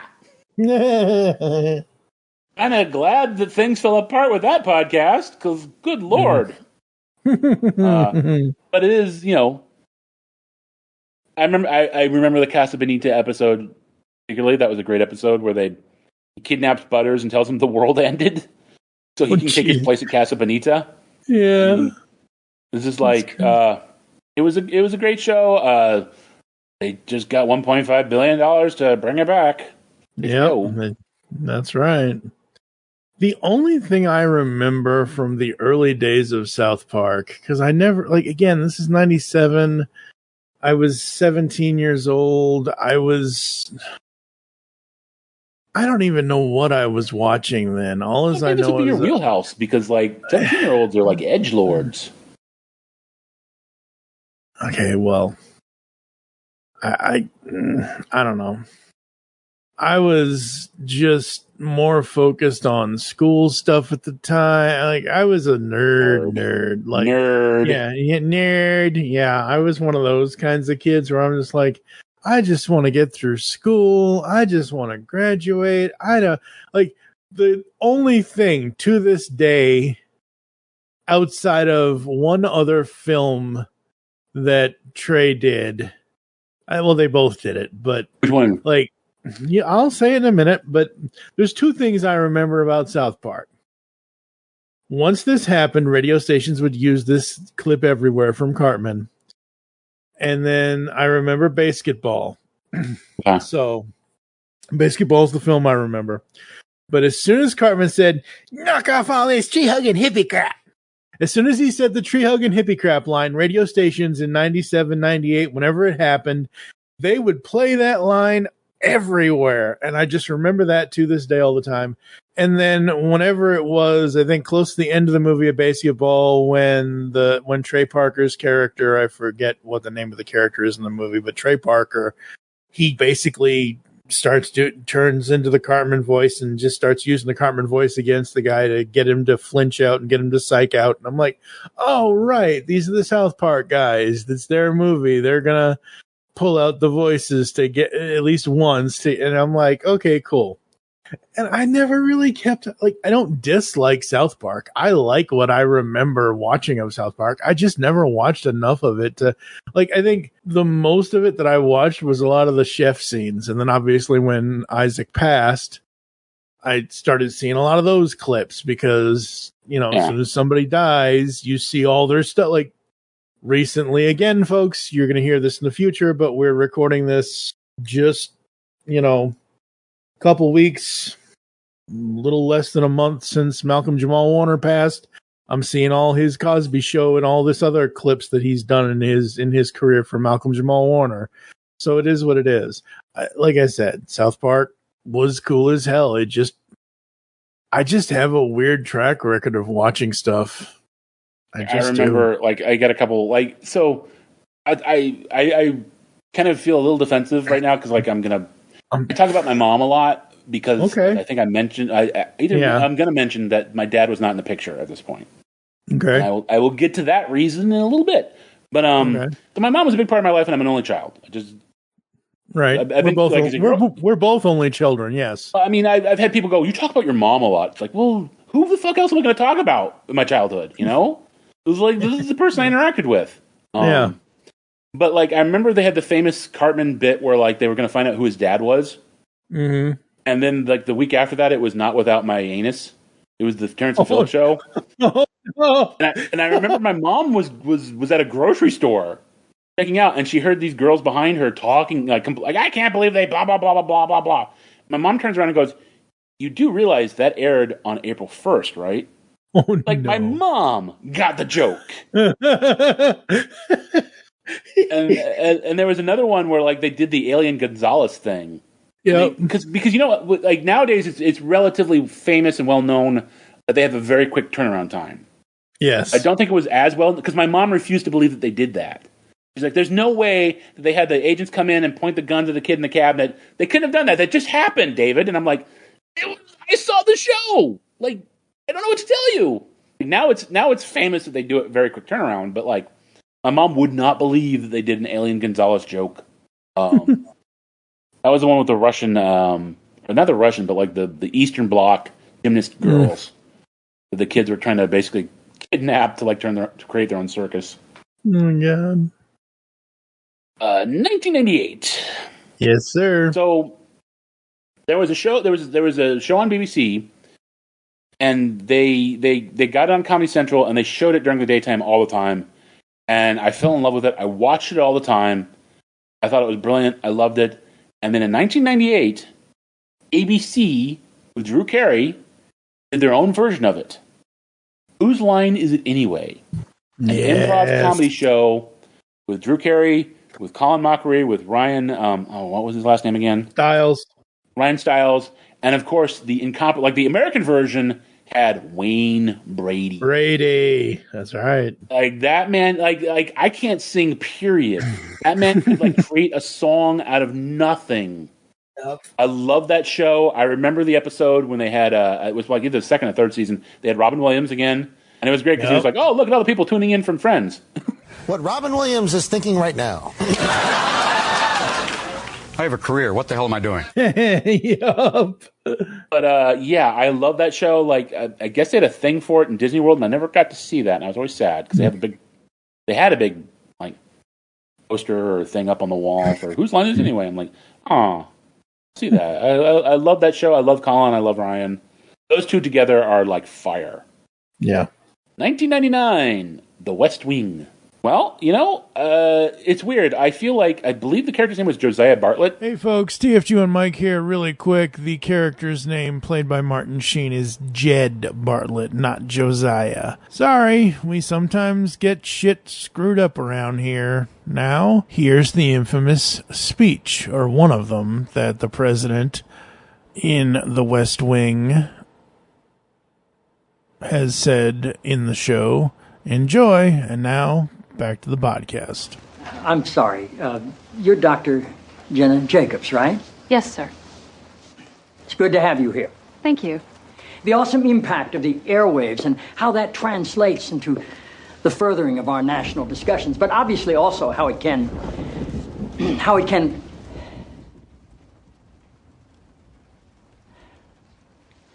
Forgive me, Dr. Jacobs. Are you an MD? A PhD. A PhD? Yes, sir. In psychology? No, sir. Theology? No. Social work? I have a PhD in English literature. I'm asking because on your show people call in for advice and you go by the name Dr. Jacobs on your show, and I didn't know if maybe your listeners were confused by that and assumed you had advanced training in psychology, theology, or healthcare. I don't believe they are confused, no, sir. Good. I like your show. I like how you call homosexuality an abomination. I don't say homosexuality is an abomination, Mr. President. The Bible does. Yes, it does. Leviticus 18:22. Chapter and verse. I wanted to ask you a couple of questions while I had you here. I'm interested in selling my youngest daughter into slavery, as sanctioned in Exodus 21:7. She's a Georgetown sophomore, speaks fluent Italian, always cleared the table when it was her turn. What would a good price for her be?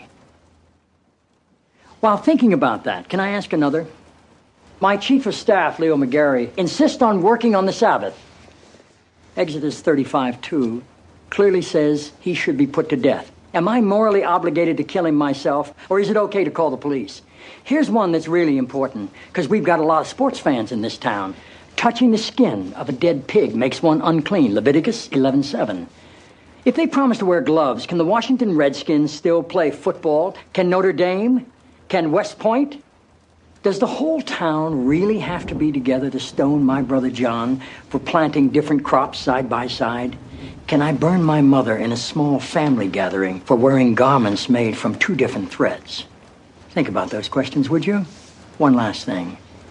While you may be mistaking this for your monthly meeting of the ignorant tight-ass club, in this building when the president stands, nobody sits. Mm-hmm. The thing is, like, I like fantasy. I like Lord of the Rings. I like Thundar the Barbarian, and I like The West Wing. Like Josiah Bartlett is the Democrat, and not even Democrat. I think the politician we all wish politicians were and aren't. He's noble. Yeah. He's intelligent. He does the right thing because it's the right thing to do. He's got character flaws that like make him interesting.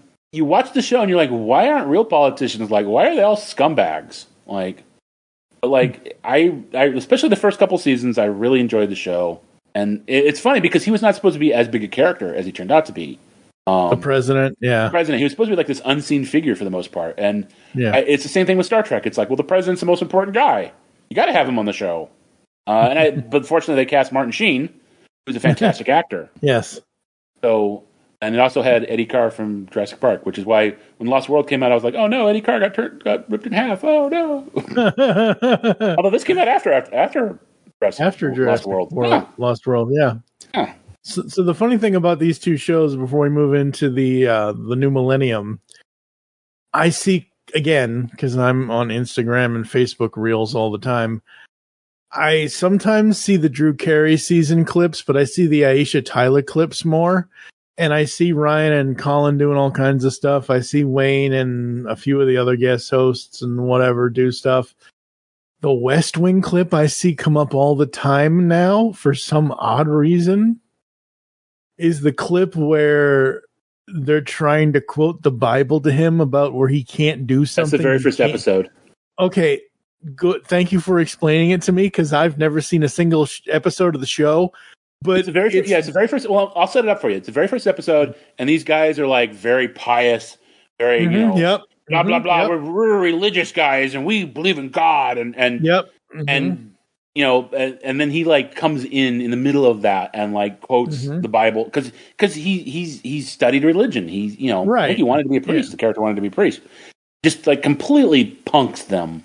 Yeah, and then the woman says something, and then he says something back to her about, oh, well, can I do this with my daughter? Blah, blah, blah, blah, blah. And he goes sell her into slavery. Yeah.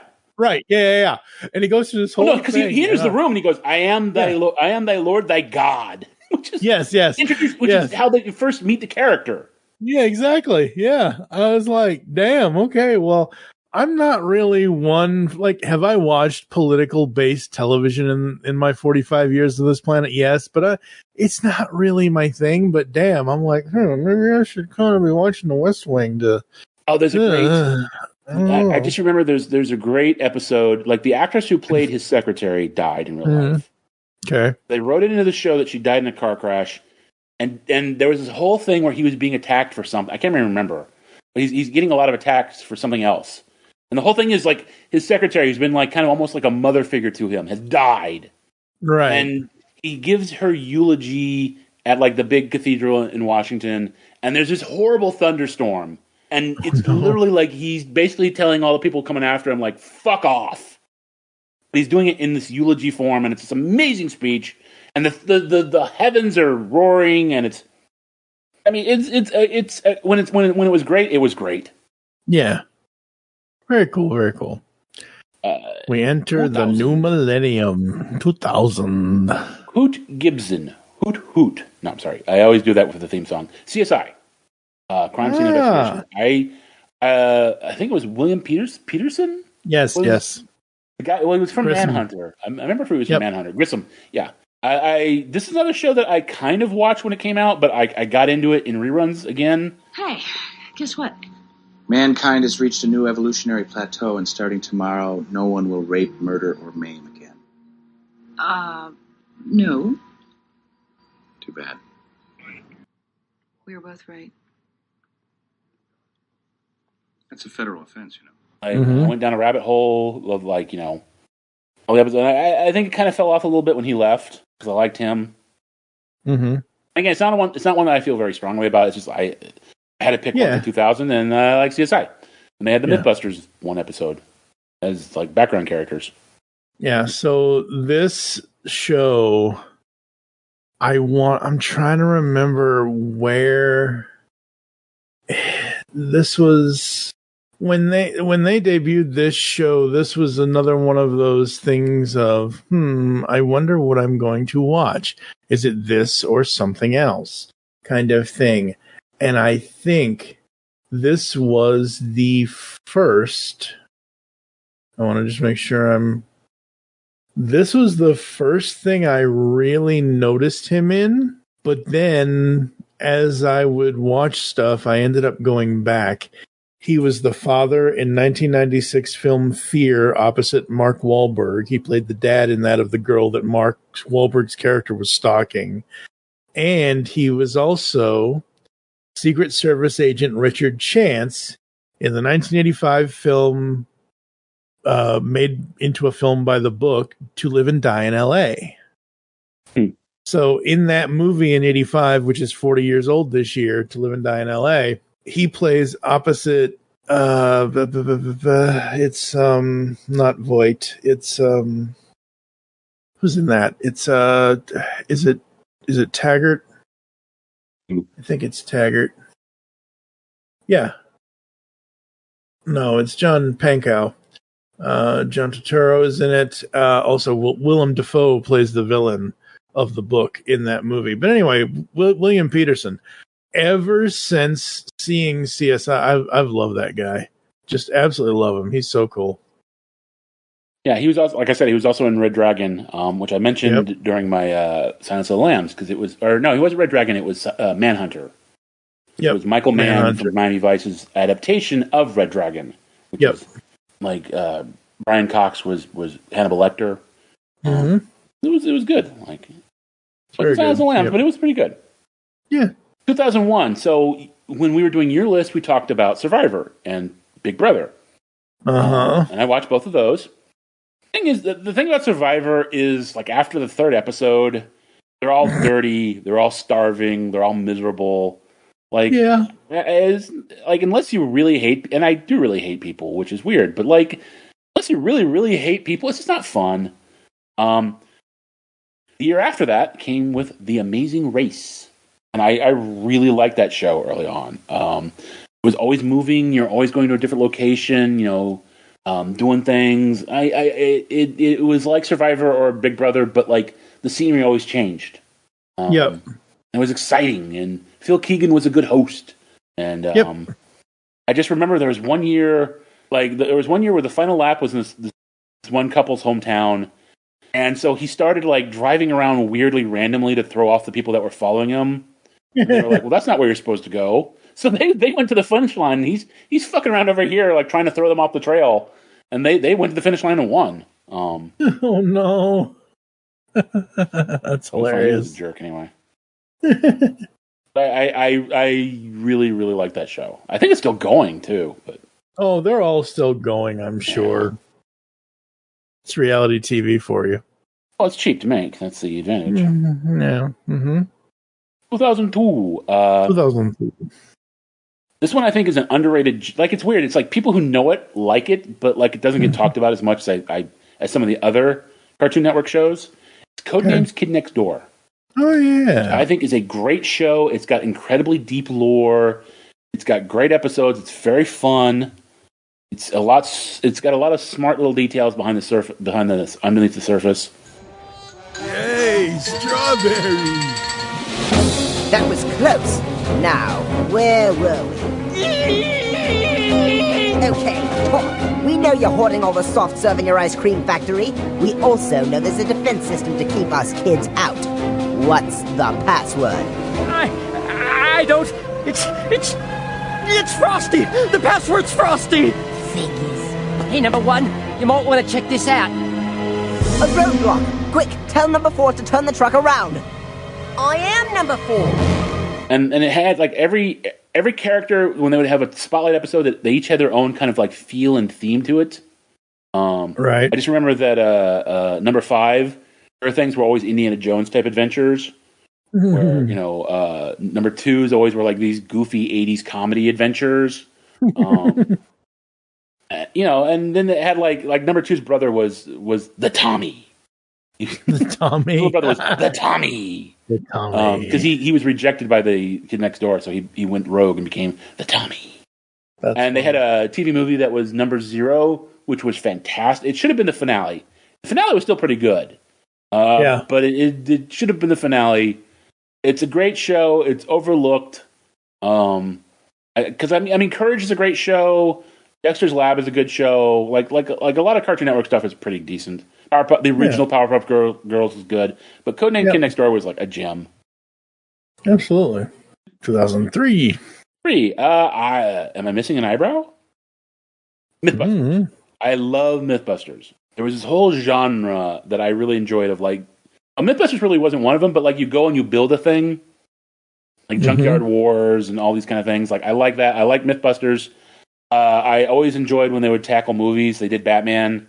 They were like, can you actually like use the grappling gun to like make a corner like the Batmobile does? And apparently, there was not anything with a tensile strength to do that. They did Jaws. They went down to the Caribbean and filmed them messing with sharks. That was a great one. The Jaws one was great because like they wanted to see if you could punch a shark in the nose and make it go away. Oh no! So they built a little robot. Well, they built a robot to do it because it's not safe. But they needed a fist. So fortunately, they were located out of San Francisco. And Carrie goes into a store to get a couple of rubber fists, which they had because it's San Francisco. Uh-huh. I had a crush on Carrie Byron. Uh-huh. The Farallon Islands lie 27 miles off the coast of San Francisco. They're as jagged as the teeth of the great whites that prowl these waters. With Adam still out of action, Jamie deploys the decoys. Then there's nothing to do but wait and talk big fish. Sean Van Summeren is an expert on great whites. He's seen their incredible power and speed. I've seen, 2.5-ton white sharks come flying out of the water and bite big 50, 60-pound bites out of elephant seals and things like that. Things that, impress me as a hugely powerful animal.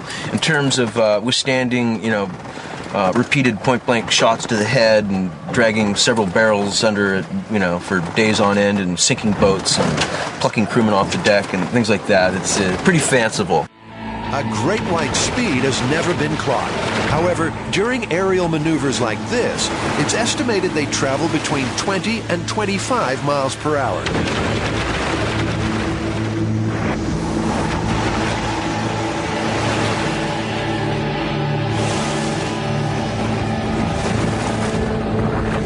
Unfortunately for the Mythbusters, the Farallon sharks are keeping a much lower profile. Maybe the decoys aren't to their taste. Looks like it's on to Plan B. And I remember I was always sad because they did one on zombies, and I wish they had done a thing where they'd rigged up a set of teeth to bite with the force of, that a human's bite can manage. Yeah, and they always talk about the bite force of these animals. T-Rex is a bite force of blah blah blah. And to see what kind of fabrics a human could actually bite through. Mm-hmm. I don't know that I could bite through a leather jacket. I don't know. I wish they'd done that. They did not. But I really enjoyed that show. I don't know if I learned anything or not. I mean, if I'm falling from something, I know that throwing a hammer in front of me will not break the surface tension of the water. I mean, I guess that's good. And then I followed Buster's. From the building him to when he was just a tattered piece of, it was a good show. It was fun. And I don't know. It's nice. Yeah, those kinds of shows where they to me, and obviously this is true, but to me, there's a difference in seeing something like Back to the Future behind the scenes of how they actually did it versus Mythbusters. Could this actually be done? Yeah. Whereas the behind the scenes is, hey, this is how we pulled this off. So we cheated. Exactly. But Mythbusters is more could this actually be done in real life? Should this actually be done in real life? The answer is most definitely no. Kind of thing. But it's nice to see people actually teaching you that, hey, no, moron, this, even though we're learning here. So I like seeing that kind of stuff. I didn't watch a lot of Mythbusters, but I watched a few episodes, and it was very much a learning experience. And it's hey kids, don't try this at home because it ain't gonna friggin' work. 2004. There are those who say that life here began out there among the stars, which is actually the intro for the other Battlestar Galactica, but Battlestar Galactica, the reboot. All right, fire up that main battery. Damn you, Lee. Keep working on those FTLs. Get them online. Sure. Cylons will redeploy as soon as they recover. Thank you, Lee. This one's interesting because I saw the miniseries and I didn't really love it. And then it took me a little while. I kind of resisted. I didn't watch the first year of it, and then I eventually got into it after the fact. And I got into it. It was cool. It was a neat updating of the original series. It took it more seriously. A sci-fi, more character drama. Edward James Olmos as Adama was fantastic. I like his relationship with what's her name? She was the Secretary of Education, and then the annihilation of the human race happened, so she became president. Laura Roslin was the character's name. I can't remember the actress. The ending was a little kind of iffy, but I liked that they mixed all this religion, and they brought back. I'm doing the old man thing again. They brought back the original Apollo the actor who played the original Apollo, and he became Tom Zarek, who was like an antagonist.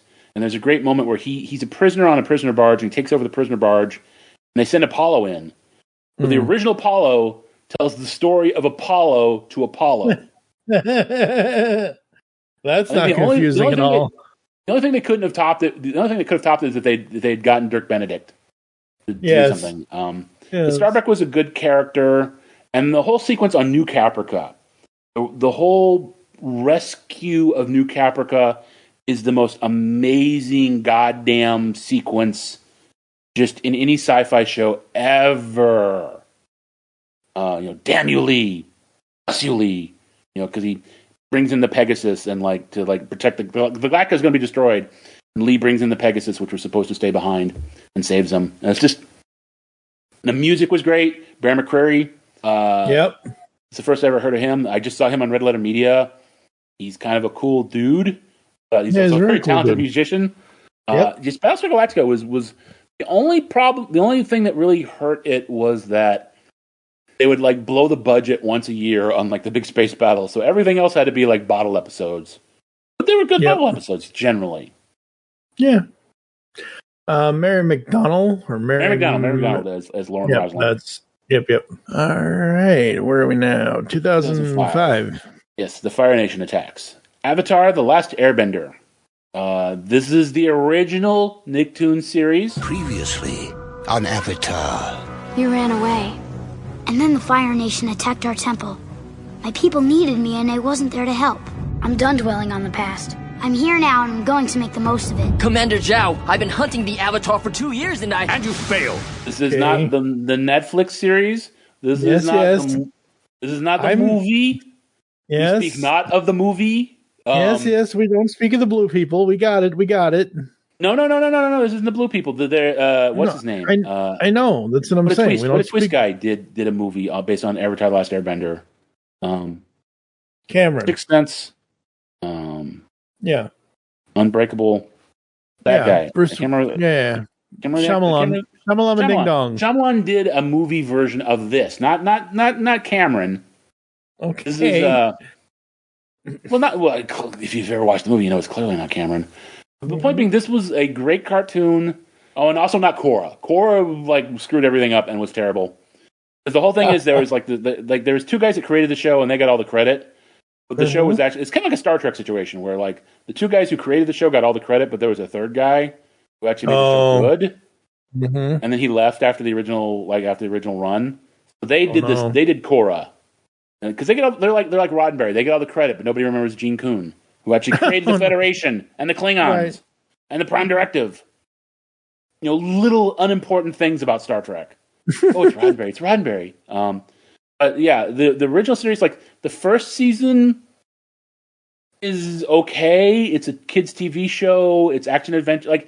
And what's fascinating for me about this is it's clearly a show aimed at 13-year-old boys, right? It's American-made anime kind of thing where kung fu action and it's very all the different cultures are very kind of Eastern oriented. The Airbenders are Tibet, the Fire Nation is Japan, the Earth Nation is China, and then the Water Nations are the two Inuits. Okay. But the first season is kind of enjoyable. I mean, there's a little bit there's a larger story taking place.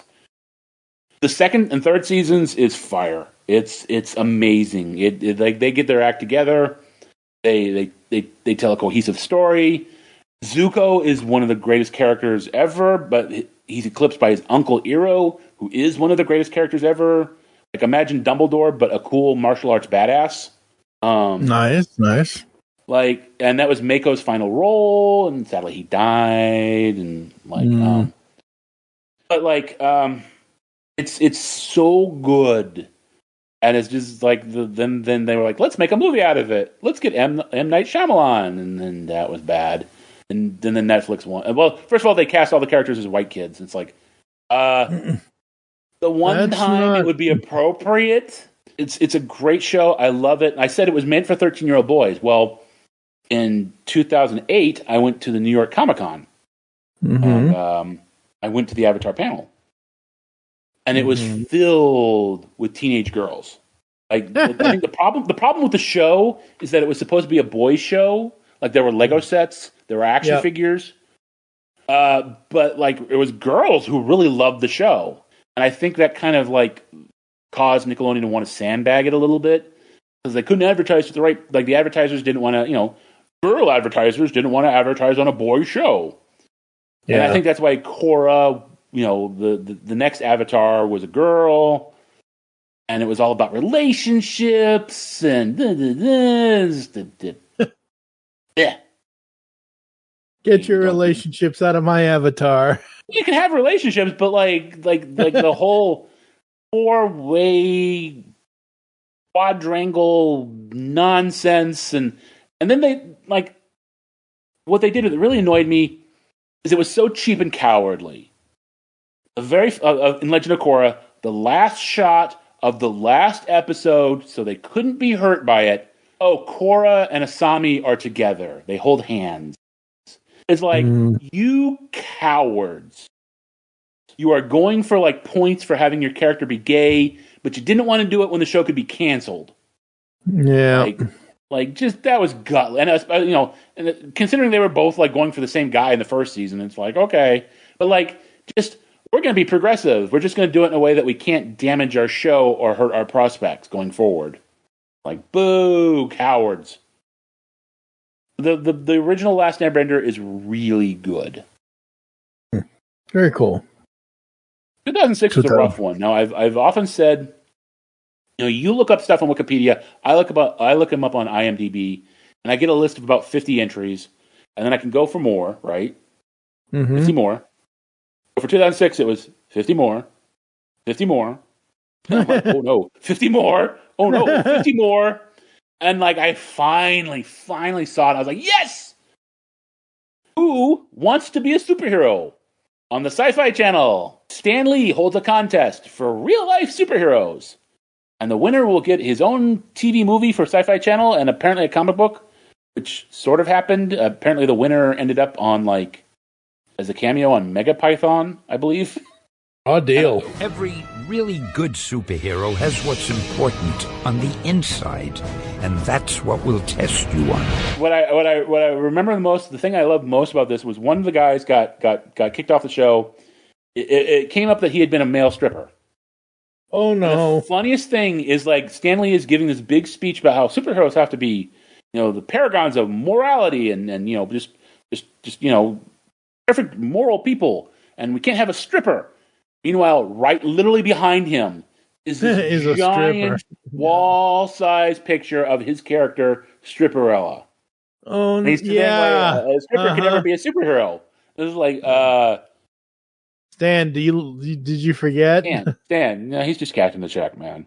But I remember watching that and enjoying it. Yeah. And there was literally nothing else that came out that year that I liked. Which is weird, because like we got a couple big ones after that. Yep. 2007. Mad Men. This wouldn't seem like a show that I would like. I mean, it's about like weird... Oh, it's about advertising agencies in the 60s. I bet daily friendship with that bottle attracts more people to advertising than any salary you could dream of. That's why I got in. So enjoy it. Doing my best here. Oh, you're not. You don't know how to drink, your whole generation. You drink for the wrong reasons. My generation, we drink because it's good. Because it feels better than unbuttoning your collar. Because we deserve it. We drink because it's what men do. What about shaky hands? I see a lot of that too with you boys. No joke. Your kind with your gloomy thoughts and your worries, you're all busy licking some imaginary wound. Not all imaginary. Yeah, boo-hoo. Maybe I'm not as comfortable being powerless as you are. Pardon? You shouldn't compete with Pete Campbell. I'm not. Yeah, you are. Not on a personal level, but for the world.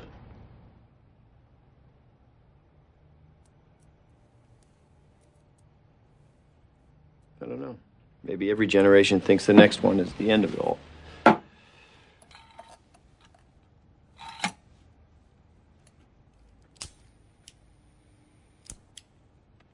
bet there are people in the Bible walking around complaining about kids today. Kids today, they have no one to look up to. Because they're looking up to us.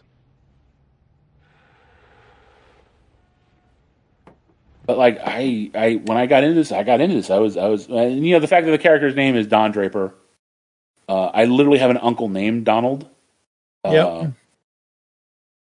Which made it really hard to try to look him up at one point because like everything was Mad Men. Yep. It's a great show. It's brilliantly acted. I like the thing that I remember is the one season ends with him giving a presentation to Kodak for the carousel. Kodak carousel. And it's so, he does it so well and it's so perfect. And then like a later season, everything's falling apart and he tries to do the same presentation again for something. And you're like, oh no, he's doing the carousel again. And it's not working because he's all screwed up. And it's like, oh no, it's so embarrassing. It's so sad. I think that's a great show. Excellent acting, excellent characters. Somebody gets their foot run over with a lawnmower, you know, everything you want in a TV show. Yeah, like you do. Like you do. Yep. So, okay, 2008. Now, you said, you talked about how you were a dare kid. Yes, I was not a dare kid, but my father was an alcoholic, which is why almost all my stories involve me and my mom. Okay. Because Dad kind of dipped out to, you know, get some important drinking done. So, my point is, like, yeah, you were a dare kid. I've never smoked, ever. I've had, maybe I can count on two hands at this point, because I'm 50-something, the number of glasses of alcohol I've ever had in my life. And, like, I think I've had gummies once, and they made me really, really sick. So, yeah. I'm not into drugs. I'm not into drink. I don't drink. I'm not into drugs. I don't smoke. Never, but the thing is, Breaking Bad is not about that. Like, it's not about the drugs. It's like Jaws is not about the shark. Right. It's about the characters. It's about a guy who, that first season, you're feeling sympathy for. You like him. You're rooting for him. It's even a little wacky. And then by the end, he's a fucking monster. He's the monster. Yeah. He's the one who knocks. Right. I understand that now, and I understood that, and like I said in my episode, well, I mean, you made your choices, yeah, right? You went with Street Life with Zach and Cody. That's fine. I did not shut the. I know. up. I'm teasing. Yeah, no, and I understood that, but and again, for those, I don't know why people haven't listened to my episode yet, but in case you didn't, what I will say again is, what I more so meant was that. When I first saw before, one of the reasons why I always avoided Breaking Bad was I saw it as more so this guy is so desperate he has to start cooking meth and he has to hook up with this drug addicted student of his, because let's face it, Jesse was on the sauce a couple of times. No. So, you know, I'm not discounting that. I'm not saying Walt was doing the drugs. Walt was cooking them. Walt was the drug dealer. But that was my original initial turnoff when the show first debuted in 2008, why I avoided it for so long, why it took me so long to actually look at it and realize what the show really was. I made an initial judgment off of several TV trailers when it first came out, and I'm like, yeah, that show's not for me. Since then, I'd gone back and I had watched it, and I was like, oh yeah, everybody's right. It's a damn good show that's more than what I thought it was. But that was just what my initial thought was at the time. I don't think that now, and I didn't think that 5, 6, 7 years ago. But Breaking Bad's the choice for 2008. Oh, absolutely. Like, yeah, it's such a good show. It really is. This isn't even $7,000. All right, my guy wants 85. This is all the money I have in the world. You're a drug dealer. Negotiate. You are not how I remember you from class. I mean, like, not at all. I gotta go. Wait, hold up. Tell me why you're doing this. Seriously. Why do you do it? Money? Mainly? There you go. Nah, come on. Man, some straight like you, giant stick up his ass, all of a sudden at age, 60, he's just gonna break bad? I'm 50. It's weird, is all, okay? It doesn't compute. Listen, if you've gone crazy or something, I mean, if you've gone crazy or depressed, I'm just saying, that's something I need to know about, okay? I mean, that affects me. Yeah!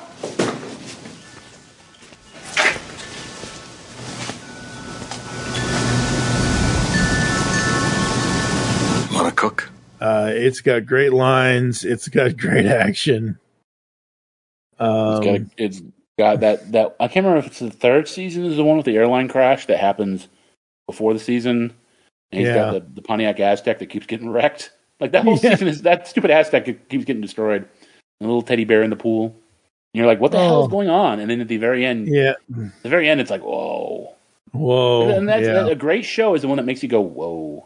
Yeah, absolutely. Because Q was drunk and was an air traffic controller and was Jessica Jones' dad. Very sad. Yeah, very sad.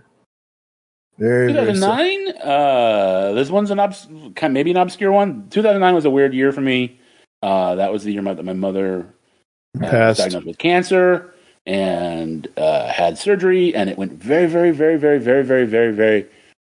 I cannot stress enough how badly it went. We got there at 7 in the morning. Dude. I got home at midnight. Oh, I'm so sorry, dude. She lingered for 5 more months. Oh. Technically, they gave the win to cancer, but I'm venting now. But so I didn't watch so I was busy for about 6 months there. Yeah, obviously. But okay, so 2009, Life After People. If there's no one around to maintain the turbines, the electricity doesn't get produced. As generating plants go down, outages on the power grid contribute to a cascade of failure worldwide. After a few weeks, the planet is plunged into a deep darkness it has not experienced since humans first huddled around campfires. It was a show, I think, on A&E, and it was kind of, the premise was, okay, so what happens if everybody disappeared tomorrow? A rapture or a virus or whatever, humanity is gone tomorrow. What happens after the first day, the first week, first month, we go, a year, 10 years, and they usually take it out until the last traces of humanity are gone. It's like, what happens to skyscrapers when there's no one around to take care of them? What happens to dogs when there's no one to take care of them? It's not a happy story for dogs. Not a happy story for about anything domestic that needs humanity. But it's fascinating. I remember the one thing that lasted the longest was some Mount Rushmore knockoff in Georgia. It was just carved into the rock, and eventually erosion would get it, but it would take a couple thousand years. But I like that kind of thing because I believe I mentioned this is right before Walking Dead and all the zombie stuff that really ran zombie stuff into the ground. I used to love zombie stuff until I got ran into the ground. So this was kind of a neat if it's a zombie story because humanity's gone. So what lasts, what doesn't last, what goes bad, that kind of thing. So I really enjoyed Life After People. Also, I don't like Yeah, me too. Me either. Holy shit, that show's still going. Well, the special to debut the show aired January 21st, 2008. Season 1 debuted April 21st, 2009. Season 3 debuted July 14th of this year, and it has no last air date according to Wikipedia. And it says the season 3 is 20 years after the. Yeah, well, it says it aired on History Channel. Release date January 21st, 2008 to September 15th of 2025. It's supposed to end in September this year. Holy shit. Cool. Well, humanity built a lot of crap that's got to get wiped out. Guess so. For it. Okay, so 2000, where were we at? 2010. Speaking of which, ironically, in the post-apocalyptic land of Finn the human and Jake the dog Evil. Adventure Time. Adventure Time. Must eat sugar. You're grounded, mister. Oh, this is really bad. They're going to be attracted to the Candy Kingdom. Why? Because the candy people are made of sugar, you ding-dong. Give me some sugar, baby. Chew on this. I like the show. It's cute. It's based on Pimbleton Ward's D&D game, so automatically kind of won me some points there. It got weird and arty towards the end, but I don't have a lot to say about it. I enjoyed watching a lot of the episodes. I like the brotherhood dynamic. Mm-hmm. I liked Ice King's whole narrative. That it became, at first he was like this. Early on, he was a legitimate villain. Then he became kind of a goofy villain. And then you kind of found out his tragic backstory, and you kind of rooted for him. Yeah, he was every type of villain throughout the show, I think. Yeah. 2011? 2011. Okay, so 2011 is like it was on a network. I think it was on Fox. But it lasted this was one that I always say, I don't watch shows for the first season so that they'll survive. All your X-Files fans, you're welcome. Buffy fans, you're welcome. This one I watched. It was produced by Steven Spielberg. And in another apocalyptic future, so to survive, humanity goes back in time to the Cretaceous era. Terra Nova.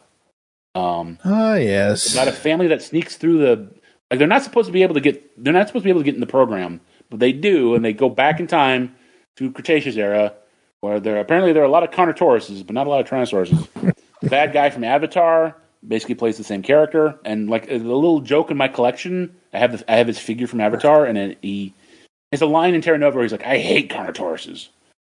So I have his action figure being eaten by a Carnotaurus.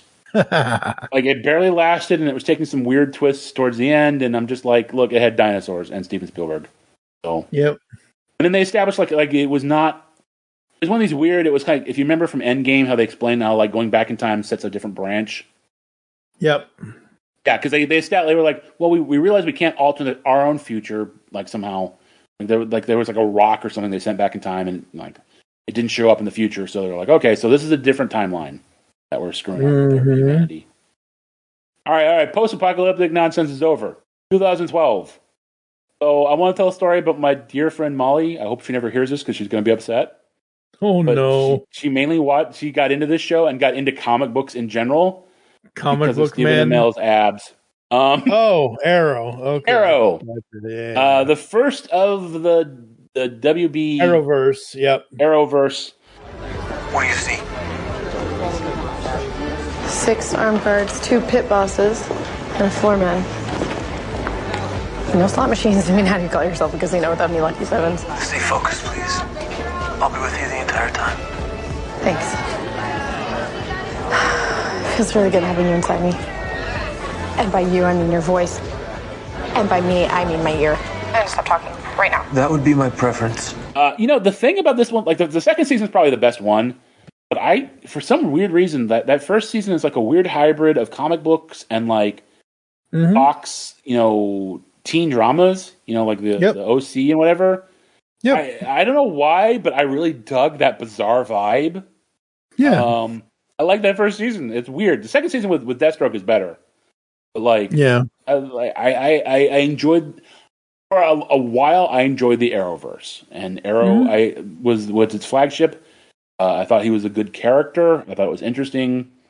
My only thing was I was sad. I was doubly sad because what's his name was supposed to be the guy who played the Atom. He played Superman in Superman Returns. Brandon Routh. Yep. He was supposed to be Ted Kord, and I'm like, why do they always hate Ted Kord? Because he's one of my favorite characters. Every time they always yank him away from me. So Arrow. Yeah, 2013 has an asterisk. Oh, I know. Okay, it has an asterisk. I know why that is. I'm going to tell another long rambling story. So I mentioned in the movie thing that Aliens is one of my top 5 movies. The second movie is one of my top 5 movies of all time. In 2013, if I got my math right, which I may not have, they released a video game called Aliens Colonial Marines. And the thing was, it was supposed to be canonical to the movie series because this is before Disney bought Fox. Right. And I am not good with video games. I am not particularly skilled.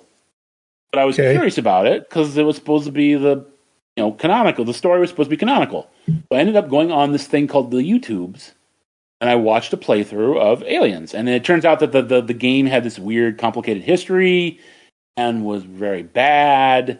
And there's a whole... There are multiple videos about the backstory of this video game, but I watch these guys play it. And this literally marks the shift of my viewing habits, because I kind of enjoyed watching these guys playing a video game on YouTube. And I watched another video where they played, and so at this point, most of my viewing is YouTube, and this is kind of the start of it, of me shifting away from TV to YouTube, because of Aliens, Colonial Marines. Oh, however, cool. my choice, and it's interesting that this came up last night. I was talking to my best friend Jason. Is Rick and Morty. So now you know the real reason I rescued you. I just took over the family, Morty. And if you tell your mom or sister I said any of this, I'll deny it. And they'll take my side because I'm a hero, Morty. And now you're going to have to go and do whatever I say, Morty.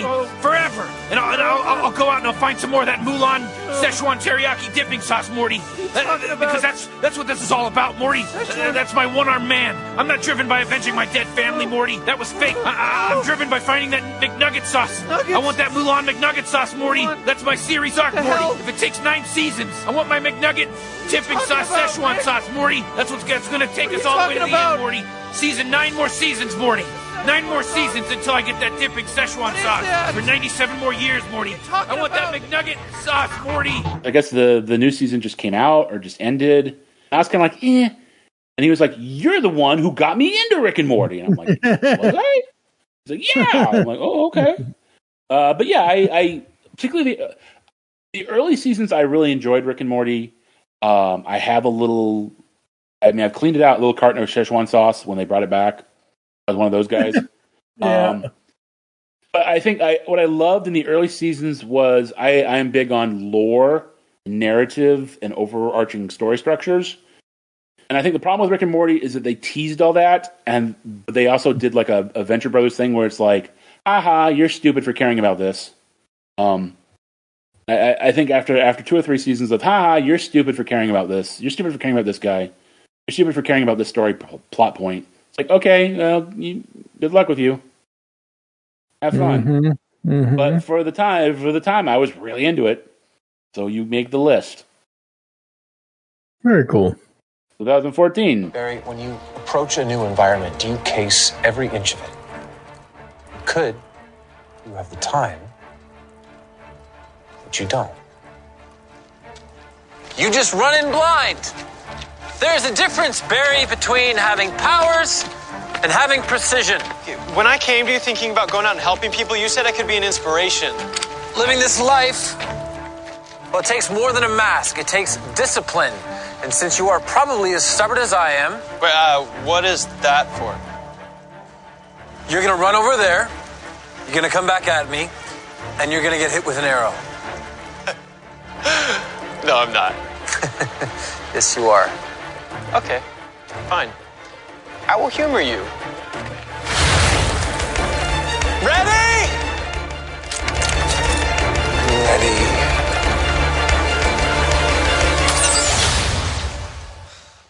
Nice try. You shot me? I heard you heal fast. Oh, God! Back to the Arrowverse, The Flash. The Flash. Again, the first couple of seasons, man, I really liked the show. Yeah. I love that they brought back John Wesley Shipp as his dad, and then as a Flash from an alternate universe. He was the Flash from the 90s series. Yep.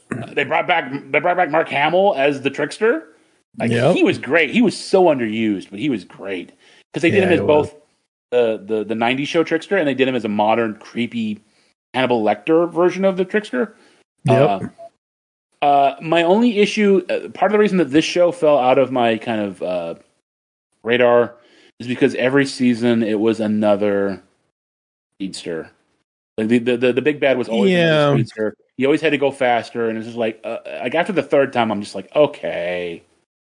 Like the first time it was cool because the Reverse Flash had taken over the other guy's body, and it was a nice twist, and it was cool.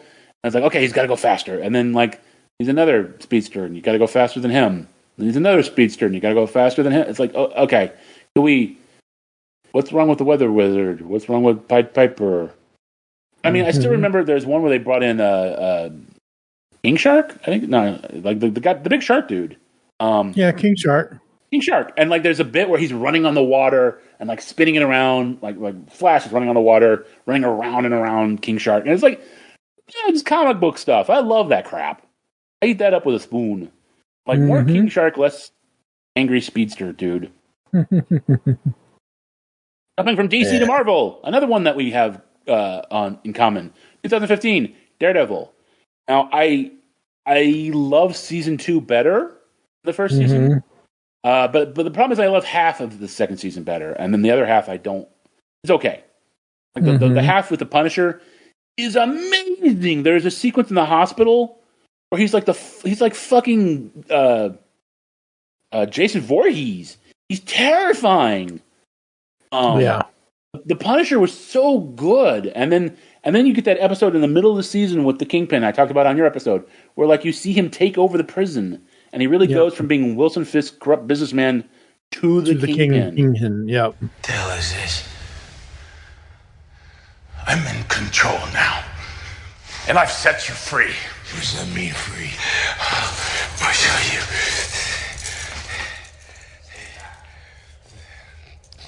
Does everyone warn me that prison would be an inhumane environment? It is. But I find it refreshing. The perfect microcosm of the animal world when an animal wants something, when it needs something. Other things need to be stepped on. You want me on the outside, so I step on every piece of shit I see. That way nobody gets strong and city's yours for the taking. Something like that. Yeah. So if you can do that, if you could get me out, why not just do it yourself? Because I played the long game, Mr. Castle. But the first season is also really, really good. And again, we praised D'Onofrio. I loved his kind of weird, bad, damaged character. I also like.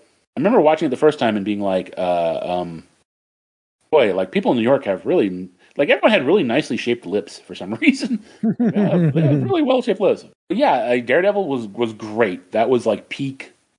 That was peak Marvel. Marvel could like. Not fail back in those days. Yep. 2016. Yep. So this actually made both my lists. Westworld. But I'm going to asterisk and say only the first 2 seasons. Okay. I love the first season. It's brilliant. Second season's pretty good. It's got some highlights. It's got some brilliant moments. So our creatures have been misbehaving. You haven't yet isolated the bug. You're so unlike you, Bernard. Unless, of course, you have and are simply embarrassed by the result. It's the code you added, sir. The reveries. It has some, mistakes. Is the word you're too embarrassed to use. You ought not to be a product of a trillion of them. The evolution forged the entirety of sentient life on this planet, using only one tool, a mistake.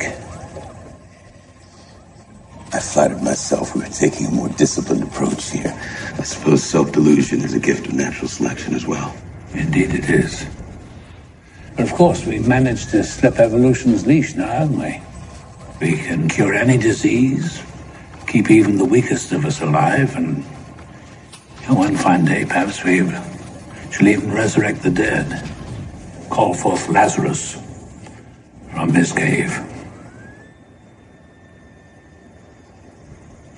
Do you know what that means? It means that we are done. And then it became angry robots taking over the world, and I'm like, but I want to watch Westworld. I want to watch like now you're in the real world, or the real future world, and your evil AI taken over. I don't care about any of that. I want to watch the whole violent. The lights have violent ends. Also, Anthony Hopkins only lasted for the first season because they killed him at the end. Spoiler alert. Oh, damn. But like he was great. Ed Harris was fantastic as the Man in Black. Like that whole twist was great. Like that first season was great. The second season was okay. It had some moments, and Westworld. No. Westworld. Very cool. 2017 is Seth MacFarlane's tribute to Star Trek, The Orville. The Orville, yep. I mean, I didn't love it, but like, I don't know if we were in the era of Discovery at this point. I think we were, but like, just like at least they like tried to make, like, especially after the first season, they tried to make it like legitimate Star Trek, because apparently MacFarlane's a big fan of Next Generation, and you know, I give it some credit. At least they tried. Yes, Discovery debuted in 2017. I don't have the exact date in front of me, but it did debut November 18th. I watched that season. I watched that first season of Discovery too. I gave it a chance. Yep, September 24th of 2017 is when Discovery debuted. Oh boy, yeah. Okay. It's a spaceship that uses fungus to like hop between dimensions in Star Trek. Yeah, but they've never. Okay, sure. Mario, I think the fungus is alive. I mean, that's kind of what it was, dude. 2018 is another one that I don't really have any strong. Like this this also came in conversation last night. Mm-hmm. Because there weren't any really shows that I really watched. Like I said, I'm at this point I'm deep into my YouTubes, but my best friend made me watch a show, like multiple episodes, because he's obsessed with it. That's kind of his thing, is he gets obsessed with things. Like it's funny because as I'm going through the list, I'm seeing all these shows that he loves and won't shut up about. And I'm like, yeah, I watch like Northern Lion play Binding of Isaac. Anyway. However, I did watch a couple episodes of this show, and they were good. So I'm going with Bluey. I don't have any kids. I just spent like a minute setting up the fact that this was not like a deeply personally held choice. This is just... Yeah, no, I know, but what? I've seen episodes. They're cute. That's all I got. I got nothing else. There was nothing else in 2018 that I liked. Okay. 2019. It's cute. Muppet's cute. Not saying it's not cute. I'm just wondering as to why. Let's jump ahead to 2019 because you know what? This one is like a Jordan free throw. It's nothing but net. The Mandalorian. It's the way. I have spoken. Of course. How could I not? That first season. I can't believe it was only 2019. Like it's through all these, it's weird. It's like I thought MythBusters was much older. I thought Mandalorian was much earlier. No. Yeah, I mean, I can bring you in warm or I can bring you in cold. Yep. That first season, and then the second season was really good too. Yeah. And then there was no third season. It's very sad. I don't know why they didn't do one. There was only one episode. There was only one episode. Which episode of the third season is any good? The one where Ahsoka shows up. 2020. It's another one that I don't really have a lot of choices for, but I'm going with a show from from Cartoon Network called Smiling Friends. And the main reason I'm picking that is Smiling Friends or Smelling? Smiling. Okay. They're hired to make you smile. Okay. And I'm going with that because the guy from Red Letter Media, Mike Stoklosa, did a guest voice for the pilot episode. This is what it is. Exactly. Huh. Guess I'd never really thought about that before. All right. Gonna kill myself now. Bye. No, wait. I know the perfect place that will definitely cheer you up. Welcome to Daveland! I always come here when I feel down in the dumps. They have the Dave roller coaster, the Dave toilets, Dave snow cones. Oh, and you can even meet Dave himself. Who's Dave? I don't know. He's Dave, creator of Daveland. Come on, let's go on the roller coaster. Oh, the line's short. Okay. It's weird. It's a weird comedy. Or it's a weird. I keep calling it Comedy Central instead of Cartoon Network. It's a weird one, but like I did like it. And again, it's got a Red Letter Media tie-in. So there you go. Which I watch on the YouTubes. Yes. 2021, a little easier. It's Loki. The first season was kind of this cool American Doctor Who vibe with weird, like I love the retro set design. It's like that first season was kind of cool. I guess it was okay. I would have gone with the better choice for 2021, Hawkeye. Oh, Hawkeye was 2021? I think so. If Hawkeye was 2021, yeah, I'm absolutely changing that. Let me I genuinely love that show. Look it up. Yes, Hawkeye miniseries 2021, Marvel. Okay, Lucky, you're in the garbage chute. You're falling off the shattered Rainbow Bridge. Fully on you. I adored Hawkeye. Like, yeah, I like Hawkeye Renner. was. I like the girl Hawkeye. I thought they had good chemistry. I love that he was like a dad to her. Yeah. Kate Bishop. Kate Bishop. Yelena. Yelena was cool. I'm not the hugest Yelena stan. We brought we got our boy D'Onofrio back. Yep. That's like that's what happens when you don't scroll. This is what happens when you don't dig deep and look for that Who Wants to Be a Superhero. God, I need to talk to her. Okay, wait. I think you gotta calm down. Okay, let's talk this out. Hi, this is Eleanor. I can't answer the phone right now. Just take a breath, okay? Your mom needs our help. That video, Kate, it's not good.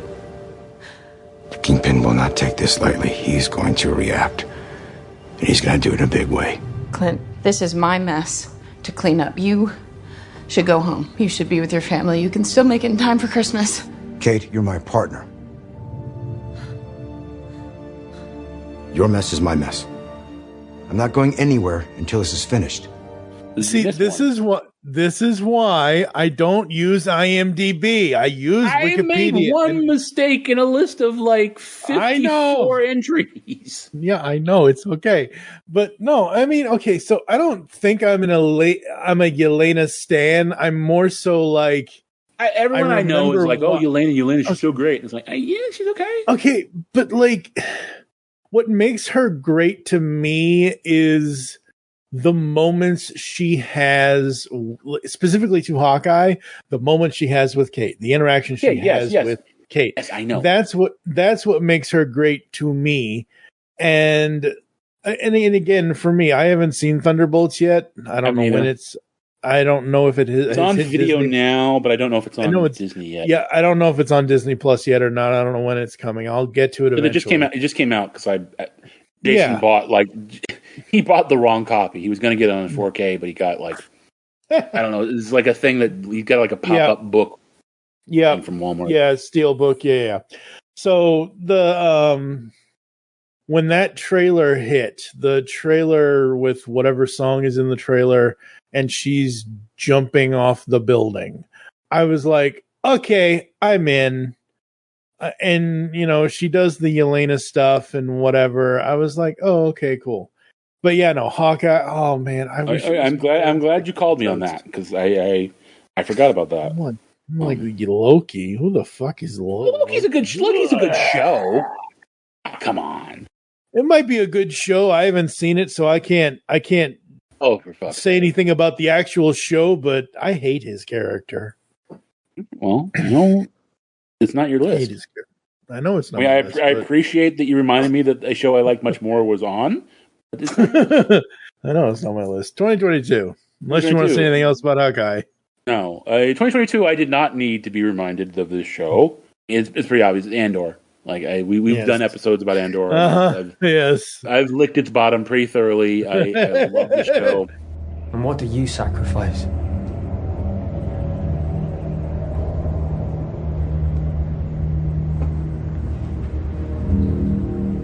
Calm. Kindness, kinship. Love.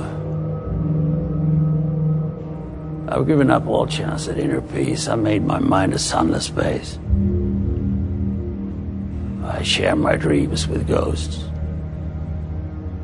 I wake up every day to an equation I wrote 15 years ago from which there's only one conclusion. I'm damned for what I do. My anger, my ego, my unwillingness to yield, my eagerness to fight, they set me on a path from which there's no escape. I yearn to be a savior against injustice without contemplating the cost, and by the time I look down, there's no longer any ground beneath my feet. What is my sacrifice? I'm condemned to use the tools of my enemy to defeat them. I burn my decency for someone else's future. I burn my life to make a sunrise that I know I'll never see. Now, the ego that started this fight will never have a mirror or an audience or the light of gratitude. So what do I sacrifice? Everything! Again, we have a whole episode about Andor, so I mean, I'm not We going to have multiple whole episodes about Andor, but yeah. 2023. Yep, This is another one I pulled out of my butt. Okay. I remember. Like I saw it later. I saw it on disc. But it ties into the MonsterVerse movies, Monarch: Legacy of Monsters, with Kurt Russell and his son Wyatt playing the same role. Oh, nice. Doing that with you, I've actually never done that with another actor, but I've never played the same role. How have you felt so far working with me? Mostly behind the scenes. Yeah, I mean, the most fun thing to do was on my days off is when I'd have the opportunity to come watch you guys. We still have not worked together, technically. Not really. No one wants to see the Kurt Russell, Wyatt Russell combos. Thank God for Godzilla. We both get to work with Godzilla. He fails to hit his marks, never knows what lines. But the he can do with his mouth, he's incredible. Being in the business for as long as you have, still being the most excited person on set. Hoo-ah! It's fun for me to see my dad be that person for other people. Hell of a job, co-pilot. How many fathers and sons have that opportunity? I got that right. I'm just really glad we did it. It was fun. It was great. I had a ball with you. Yeah, you do. And I actually kind of like this is one that I did enjoy. Like Bluey, it's like, okay, I liked a couple episodes and there's nothing else. This one I actually did enjoy. Kind of cool. I think they're doing another season. We got to wait like just a few dozen years for it to come out on DVD. 2024, I feel bad. Like I really should have I've got the Penguin on DVD or on Blu-ray. I really should have watched it so I could just claim the Penguin because I love Matt Reeves' Batman. Yeah. I love that movie. I love Colin Farrell in that movie as the Penguin. Mm-hmm. And everyone says that the Penguin show is really, really good. I've got it. I just have not bothered to watch it yet, so I went with Skeleton Crew. Okay. Which is Star Wars. I mean, it's cute. It's fun. I enjoyed it. I love Neil. He's a little elephant dude. Oh my goodness! Lynn, you missed the whole test. What happened? Does your dad still got all those tools? Okay, what do we got here? If you found a real Jedi temple, shouldn't we tell the supervisor or maybe our parents? Why do we have to dig it up? Because this could be a real adventure. No more pretend. He didn't even ask how assessment went. How did assessment go? I think good. Okay, that's great. Let's go. But promise we won't get in trouble. I promise. Okay.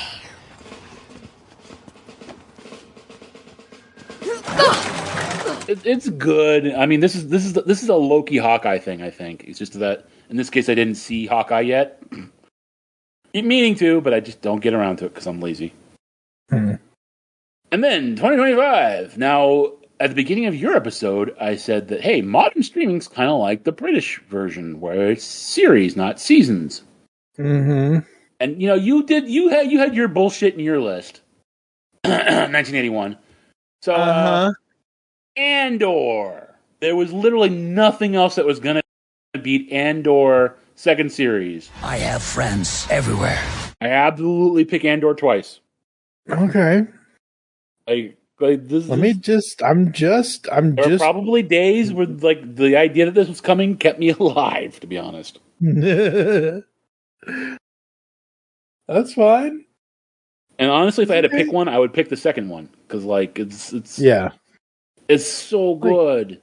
The first season was a good setup and it was a good really introduction. It was very good, but that second season, damn, the Gorman Massacre is just that whole middle segment is just amazing. And that finale, not even the finale. No, not even the finale.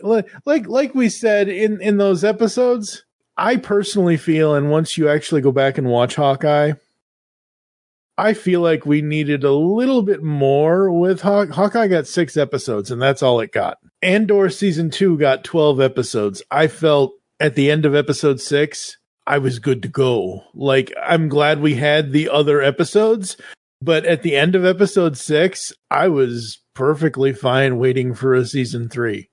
I was fine on. I don't know what it is about that end of season of episode 6 and season 2.